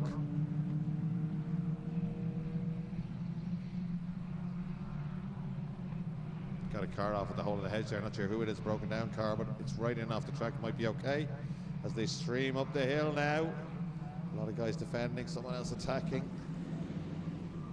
And Kavanagh trying to hang on. Christian Brennan it is. Kavanagh second. Oh, Sam Cam gets up the inside now and gets alongside McGovern on the back straight. Sam Doyle really fast all weekend and driving beautifully. He's in great form. He's very confident and he's going nicely. Down into 7A and B, and Brennan holding back Kavanagh, but Dawson not too far away in the A1 Tiles and Bathrooms car, all using every bit of curb on the way out of 7B. Then it's Sam Cam who has got by McGovern on the back straight. Oh, here's Finn Gillespie with the one-eyed car coming towards. He's got by McCardle. He said, oh, when he gets it way out of shape, Gillespie loads of car control, but no straight line speed. The problem there, he's going to have to get a little bit of work done to that. There's Beggy going nicely, starting to come up through them. Great stuff from him. Coming back towards that, just look at this string of cars. It's absolutely fantastic, Glenn. I don't know where to look, Leo. There's just so much happening. But there's Christian Brennan coming round to complete lap 1 in the lead from Andy Kavanagh in the Miles Plus car. And Keith Dawson in third. And where is Fish gone? Fishburne has dropped. Did I miss something, Leo? No. We're missing somebody. Somebody stopped on the way down turn 3. We can't see who it is. Oh, there's somebody off in the gravel in the background as well. That's okay though. It's just a spin, but it might be stuck there. That's Elizabeth Downey. Oh, that's a shame. Snatch unit is there. This will be interesting to see if they can get that car out without neutralising the race, because they've got a full 2 minutes. Might be able to pull that out through the gap, the rallycross gap. They're almost there already. Great stuff. See if we can get it done. We're only out of turn 3 now, but it just seems to be disaster after disaster. Poor race control will be so stressed by this. It's Christian Brennan, but Kavanagh not giving up at all, going really nicely. And right with them is Keith Dawson. Then it's Sam Cam, Sam Doyle.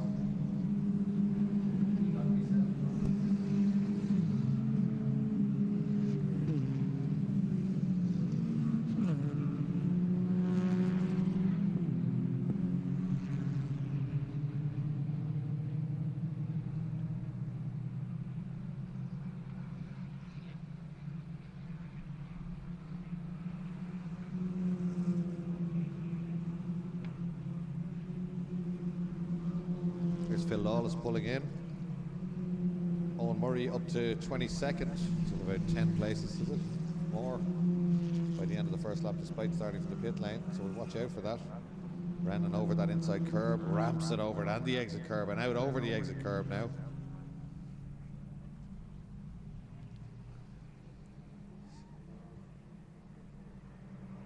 Drone footage of them coming up through Bahrain's bend. There's Brennan, Kavanagh. Just watch for Owen Murray. Watch the top of your screen. Oh, Fairs is coming, and Fairs is catching Duke again. No sign of Owen Murray coming just. Oh, somebody with a beautiful slide coming in there, the red car, just as we went off shot. Don't see Owen Murray there just yet. Let's see where he is when we cross the line. Christian Brennan going nicely. My young man that could do with a bit of good luck. He's had loads of pace, but no luck this year. Fishburne's still going, but it's dropped back. Then it's Dawson. Then it's Jack Duke. Then it's Josh Brown, and right behind him is Garrett Fairs, who's trying to get at young Duke for rookie honours. Then it's the 2 Mondello Park scholarship cars. There's Owen Murray right behind them in the mix now. He's closing down Pat O'Malley, just at the top of your screen. They'll come into view now. There he is. Gets up the inside of Pat O'Malley, drag race down the main straight, just drives by. That's Owen Murray up to 16th place. 13.5. He is as quick as the leader on a 13.4, and he's in traffic.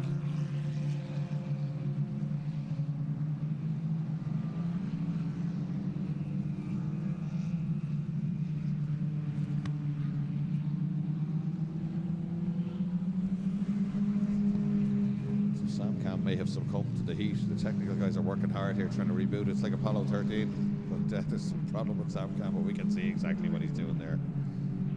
So it's Christian Brennan, but Sam Cam has driven away from McGovern after getting by him, and now he's up to Dawson. And I think he's going to do a bit more here. Fishburne is next up. And there's Duke, but look at this, that's Fair's trying to get by Josh Brown. And if he gets by him, the next one on his list is going to be Jack Duke for rookie honours. Fair's looking to do the double here. Brown very forceful down the inside, just seen the left shot, holds on to the place. That would have held Fair's back and allowed Duke to get away a little bit. Sam Cam trying to go down the outside of Dawson into 7A. Doesn't get it done, tries to switch back. It will not work for him.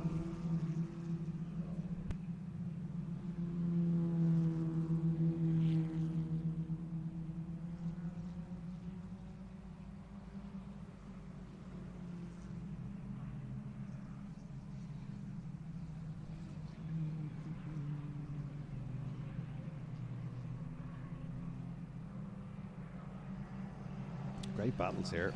Using the drone footage out on the international loop quite a lot. You can see so many cars coming. That's Duke has got away there. This Murray is cruising up to this group now. Fastest lap is to Sam Doyle, as we thought. He's very, very quick. But McGovern has closed him down on this lap, and they're about to start another lap. Watch this. McGovern's come with him. Sam's going to need a move here. Dawson goes a bit wide. That could be all Sam needs, but no, doesn't manage it, Sam Doyle. If he was a little bit closer, he could have got the nose up the inside. Easy for me to say. Here's McGovern. Then it's Fishburne all on his own. Fishburne not really showing the pace we'd expect from him, is he, Glenn? No, that's what I said. Obviously trying to sort the camera link for See It Live there on lap 1, and Fish had disappeared, and I was wondering where he'd gone, but I see he's dropped back to 6th place. It's quite strange. Not usually on the pace. Same with McGovern, as we know, he's having some straight line pace issues today, and he's doing a good job to hold on here in 5th place. He's very, very committed on the brakes into turn 3. Right up onto the back of Sam Doyle again.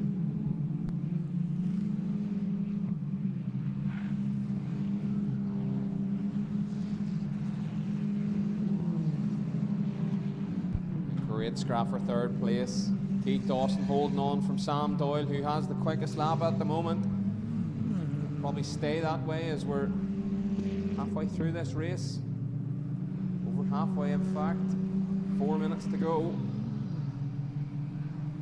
Sam Cam looks like he's got a bit of pace, doesn't he, Sam Doyle? But it's just nowhere to put it. And it's Fish, and it's Alan Dawson. And just looking at the timing screens, it looks like Gareth Fairs is up past Josh Brown, and will be trying to hunt down Jack Duke for the rookie honours. Yeah. McGovern's right up on the back bumper of Sam Doyle as they come through 7A and B.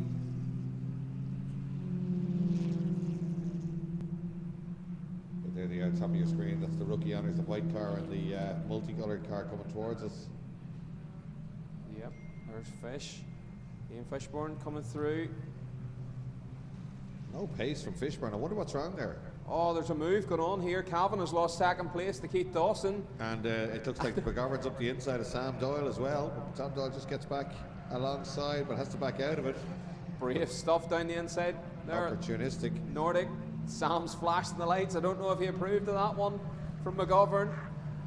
But this is allowing Christian Brennan to get a little breather out front as these 4 scrap for 2nd place. It's 4 cars for 2nd as they come down across the line.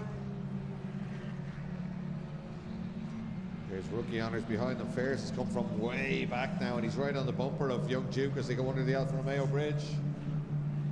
See him in the background. See if they come in the shot.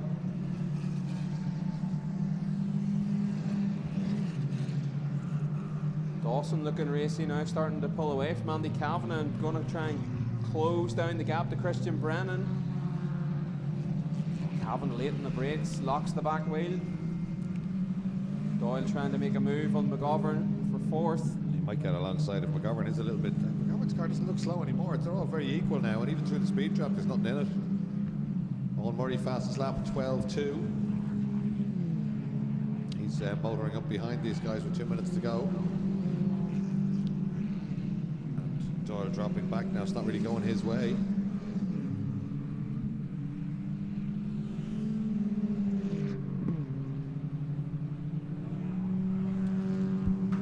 Doyle's. Oh, it's just a strange. I thought he had a problem. I thought Sam Cam had a problem there, but it was just a strange line. He definitely looks like he's dropping off the back of these leaders. Okay, well, we've got a little bit of light on that one. It's posted to the results website now. So a problem with Owen Murray's ECU in race 1 that excluded him and put him to the back. He appealed that. I assume they waited for him while the appeal was going on. The appeal has been rejected now by the stewards, and it's been posted on the website, so it's final. So Owen Murray excluded from race 1, but trying to make up for it by flying up here with fastest lap in race 2. So there's Fishburne. Whatever's up with Fishburne, he's not showing the pace that we would see before. That's the rookie lead. That's a great battle for rookie there. So here they come. It's Fair's trying to get a gap there somewhere. 1 minute to go. They'll be starting their last lap this time around. Just a train of cars. Christian Brennan, it'd be great to see him getting a bit of luck. Here comes McGovern up the inside. Kavanagh closing the door. Look at Sam, high and wide. He should get a run of both of them on the way out. McGovern really having a go here. I thought Sam would have gone to the outside, but he went to the inside. Kavanagh's driving him to the wall. Uber defensive stuff from Andy Kavanagh. Sam looking to the outside. Then it's Fish all on his own. Kavanagh's super late in the brakes into Castle. He's out-braked himself. McGovern's going to be up the inside, and Doyle pushes him through. Mighty stuff from this wee group at the front.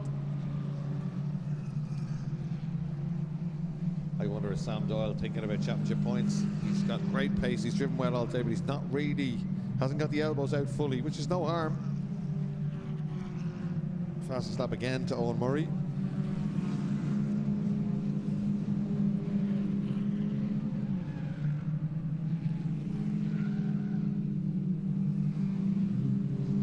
.7 is the lap record. 2:12 dead for Owen Murray on a day like today.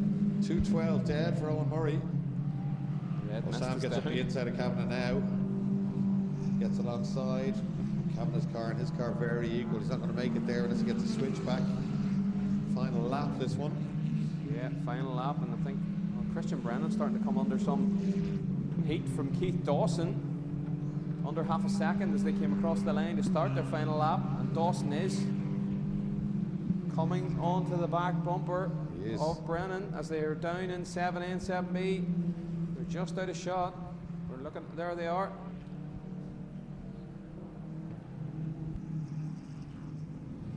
So Elizabeth Downey back going again. And it's the leaders, here they come. Just a couple of corners to go, and Dawson looking very good here, isn't he? He's driven beautifully, Keith Dawson. And McGovern has done well to get up to third place, get himself on the podium, more championship points. Well, Dawson looking very racy. He looks like a man who's saved his tyres. Plenty of front end grip there, wasn't there? Well, this is the rookie battle. We can't see it in the background, but it's very, very close. Here we go. To Nordic Spirit for the last time now for the leaders, Glenn. The final corner. Christian Brennan, will he go defensive? He's not really holds his line. He's going to do it. Christian Brennan's going to have it. There's all sorts of dust going on in the background. We can see out the window, but it will be Christian Brennan to take the win from Keith Dawson. And a great run by Sean McGovern to take the final step in the podium. And it's Andy Kavanagh, Sam Doyle, Ian Fishburne. Jack Duke takes rookie honours, and it's Owen Murray coming fighting his way through to 8th. That's ridiculous. Yeah, pit lane start, just drove by everyone. Owen Murray, 8th place and fastest lap, just not far off the lap record at all, a few tenths off the lap record, 2:12.006. So Duke takes rookie honours from Fairs and Philip Maloney. They're scrapping the whole way down the grid. Gentile should be next, here he comes. He had terrible trouble with a wheel sheared in qualifying, didn't get out, or was it at the end of testing, I think. But Christian Brennan takes that win from Keith Dawson. Absolutely fantastic stuff. Great drive from Dawson there. McGovern getting on the podium. Sam Doyle in 4th place, then Andy Kavanagh, making them all work for it. There's Dara Brennan, absolutely delighted down there. 2 fists in the air. That's his dad and his sister. Absolutely brilliant. Dara raced himself for a long time, and he would be absolutely delighted with that one. And why wouldn't you be? It's about time that young man had a little bit of luck. Super job. So Dara delighted to see Christian take that win by just 4/10 of a second.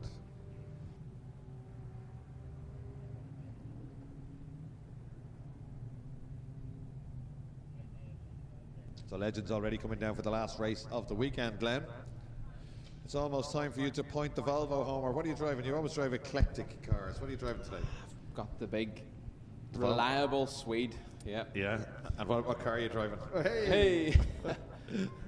I passed its MOT last weekend and I couldn't believe it. I literally had to repair a wee wire to the rear caliper and drove it through MOT. What spec is that? It's getting a bit long in the tooth now. 2009. As a turbo? 2.4 twin turbo. Twin turbo. What diesel. kind of power? She can boogie. Okay. Yeah. She showed a Civic Type R clean pair of heels last night. My wife can vouch for that. Well, great stuff. I saw it looks like a lovely looking car. Borderline classic now. What year is it? 2009. 2009, yeah. Heading for classic status, isn't it? Yeah. Great big car. Brilliant. You'll only have to do one fuel stop on the way back to the north of those twin turbos. Thankfully, there's about an 80-litre tank in it, so. Yeah. So the drone is hovering over there. Let's see if we can go forward a bit with that and see if we can see where Christian Brennan is. I see his dad there on the right-hand side, the pink shirt, delighted, hugging everyone. Great to see it as the legends get released for their final race. There they go, out the pit lane. It's almost time to say goodbye at Mondello Park. One more race to go, but the legends always give us great entertainment. Tough day for race control. We always thank the marshals and the rescue crew, and so we should. But that's pressure. There's nothing they can do. We've got a packed timetable in Mondello at the best of times. And when you get delay after delay after delay, but it looks like they're going to get all the races done. I wouldn't have bet on them getting all that done. Would you, Glenn? At 3:30 this afternoon? 3:30 this afternoon. I think we were half an hour beyond the finish of a race that hadn't even started. So, absolutely mighty job done by race control and the track team.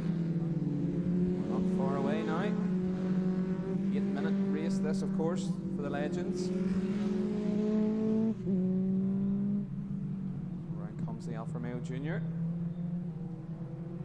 We're going to have Dennis Lambert on the pole, who's had a bit of a shocker of a day. I think he's retired from both races. Should be Warren Johnson behind him, or alongside him as they're a rolling start. I think I see the white car, the number 55 there. James Byrne will line up on row 2. I don't know if we've got the Pink Panther back out there, have we? I don't think so. Derek Hogan, unfortunately, with suspension damage after a moment at Bridgestone in race 2. Not out in this one, so it will be possibly Willie Lawrence. Let's have a look as they come through. No, it is. There it is. The Pink Panther is there. That's great to see it back out. Jamie Moylan's back out. Willie Lawrence, Alex Toomey, Michael Barrable, who was all over the show in race 2. Let's see if he can tidy it up and get to the front of the field in this one. That's the yellow car. Keep an eye on him. Very accomplished rally driver, racer. Will surely be switching it on in this one. And also on row 5, Nico Frank and Gordy Brown. Those two have been very quick. They'll start to form up here. And the Alfa Romeo Junior will head in to pit lane. The lights are out on it. Here they go. They'll start to bunch up, form their positions. Up the hill to south side. And they'll await starters' orders as they roll down towards the lights.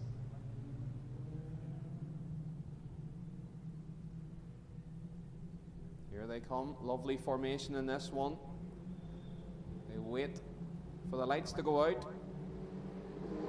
And we're away and racing, and that's 5 wide already, and they're not even over the start-finish line.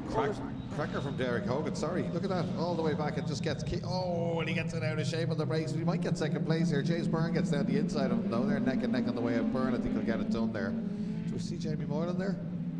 Certainly 2 white cars. I do. Yeah, Jamie Moylan is in this one. Danger, Jamie Moylan. He's got to be one to watch out for here. Lambert's made a great start. Getting a bit swamped. It looks like the Pink Panther's going backwards a bit there. Look at Moylan round the outside of one, up the inside of another. Thanks very much. And he's in 4th place. Might have 3rd place on the way to the S's. Now he's coming back towards us. Lining up Willie Lawrence, but looks like it's that Nico Frank on the outside. No, it's actually Gordy Brown. Gordon Brown, yeah. Barrable in there too. Barrable's car looked wicked earlier on with the sideways stuff, but he still got fastest lap. Oh, is that commentator's curse? No, that's Johnson, 55, is it? Yeah, 55 is Johnson, Warren Johnson, isn't it? Yeah. gets Full going 360. Hey, he could get a job with what's his name? Terry Grant. That's Terry right, Grant. hasn't he? Oh, Amazing. somebody off on the outside. Loads of commitment, loads of dust, and loads of Jonathan grass cutting. Patterson, I think it was. Yeah, I think it was Patterson actually. But he caught it. He caught the slide opposite lock on, but then ran out of tarmac. Oh, not up. Do you know? By the time you get it straightened, Barable down the inside of Gordon Brown there, side by side. Back up the hill. Great sound effects, aren't they, Glenn? Every time these cars go out, 1200cc bike engines, they really do scream. It's a great job by Patterson to keep it on the island there and out of the wall, because these are very unforgiving little chassis. To say no diff in these, so they can bite hard. But it's a turn of fortune for Dennis Lambert out front, who's had a shocker in race 1 and 2 today. He leads this one as they come round Nordic Spirit. Willie Lawrence in tow, the two blue cars out front, and that is Jamie Moylan lining the both of them up, and there's Barable down the inside of Byrne. Great job by Barable. He's up past Gordy Brown as well. In fact, I think we've maybe lost Nico Frank. It is actually in the background. Nico Frank trying to get off track. Great job by him. We can go racing still, and look, there's a change for the lead. Willie Lawrence has passed Dennis Lambert. Yeah, Lawrence very quick here, and Moylan another quick man there. Lambert getting a bit out of shape at the apex, but still gets a great run off the corner. But Moylan right on him now on the way to turn 3, makes him defend, then goes to the outside and just drives by. And up to the leader already. Moylan looking very quick here, isn't he? Probably saw Barable was there, so they need to get a move on here. Moylan missed race 2, so he'll be on a charge in this one. He will. Here's Barable. Look at Barable in the yellow car. He was one to watch, as I said, and here he is onto the back of Lambert. It looks like he's taking Brown with him. And there is Barable, stuffs it down the inside of Lambert as they go into Lola, but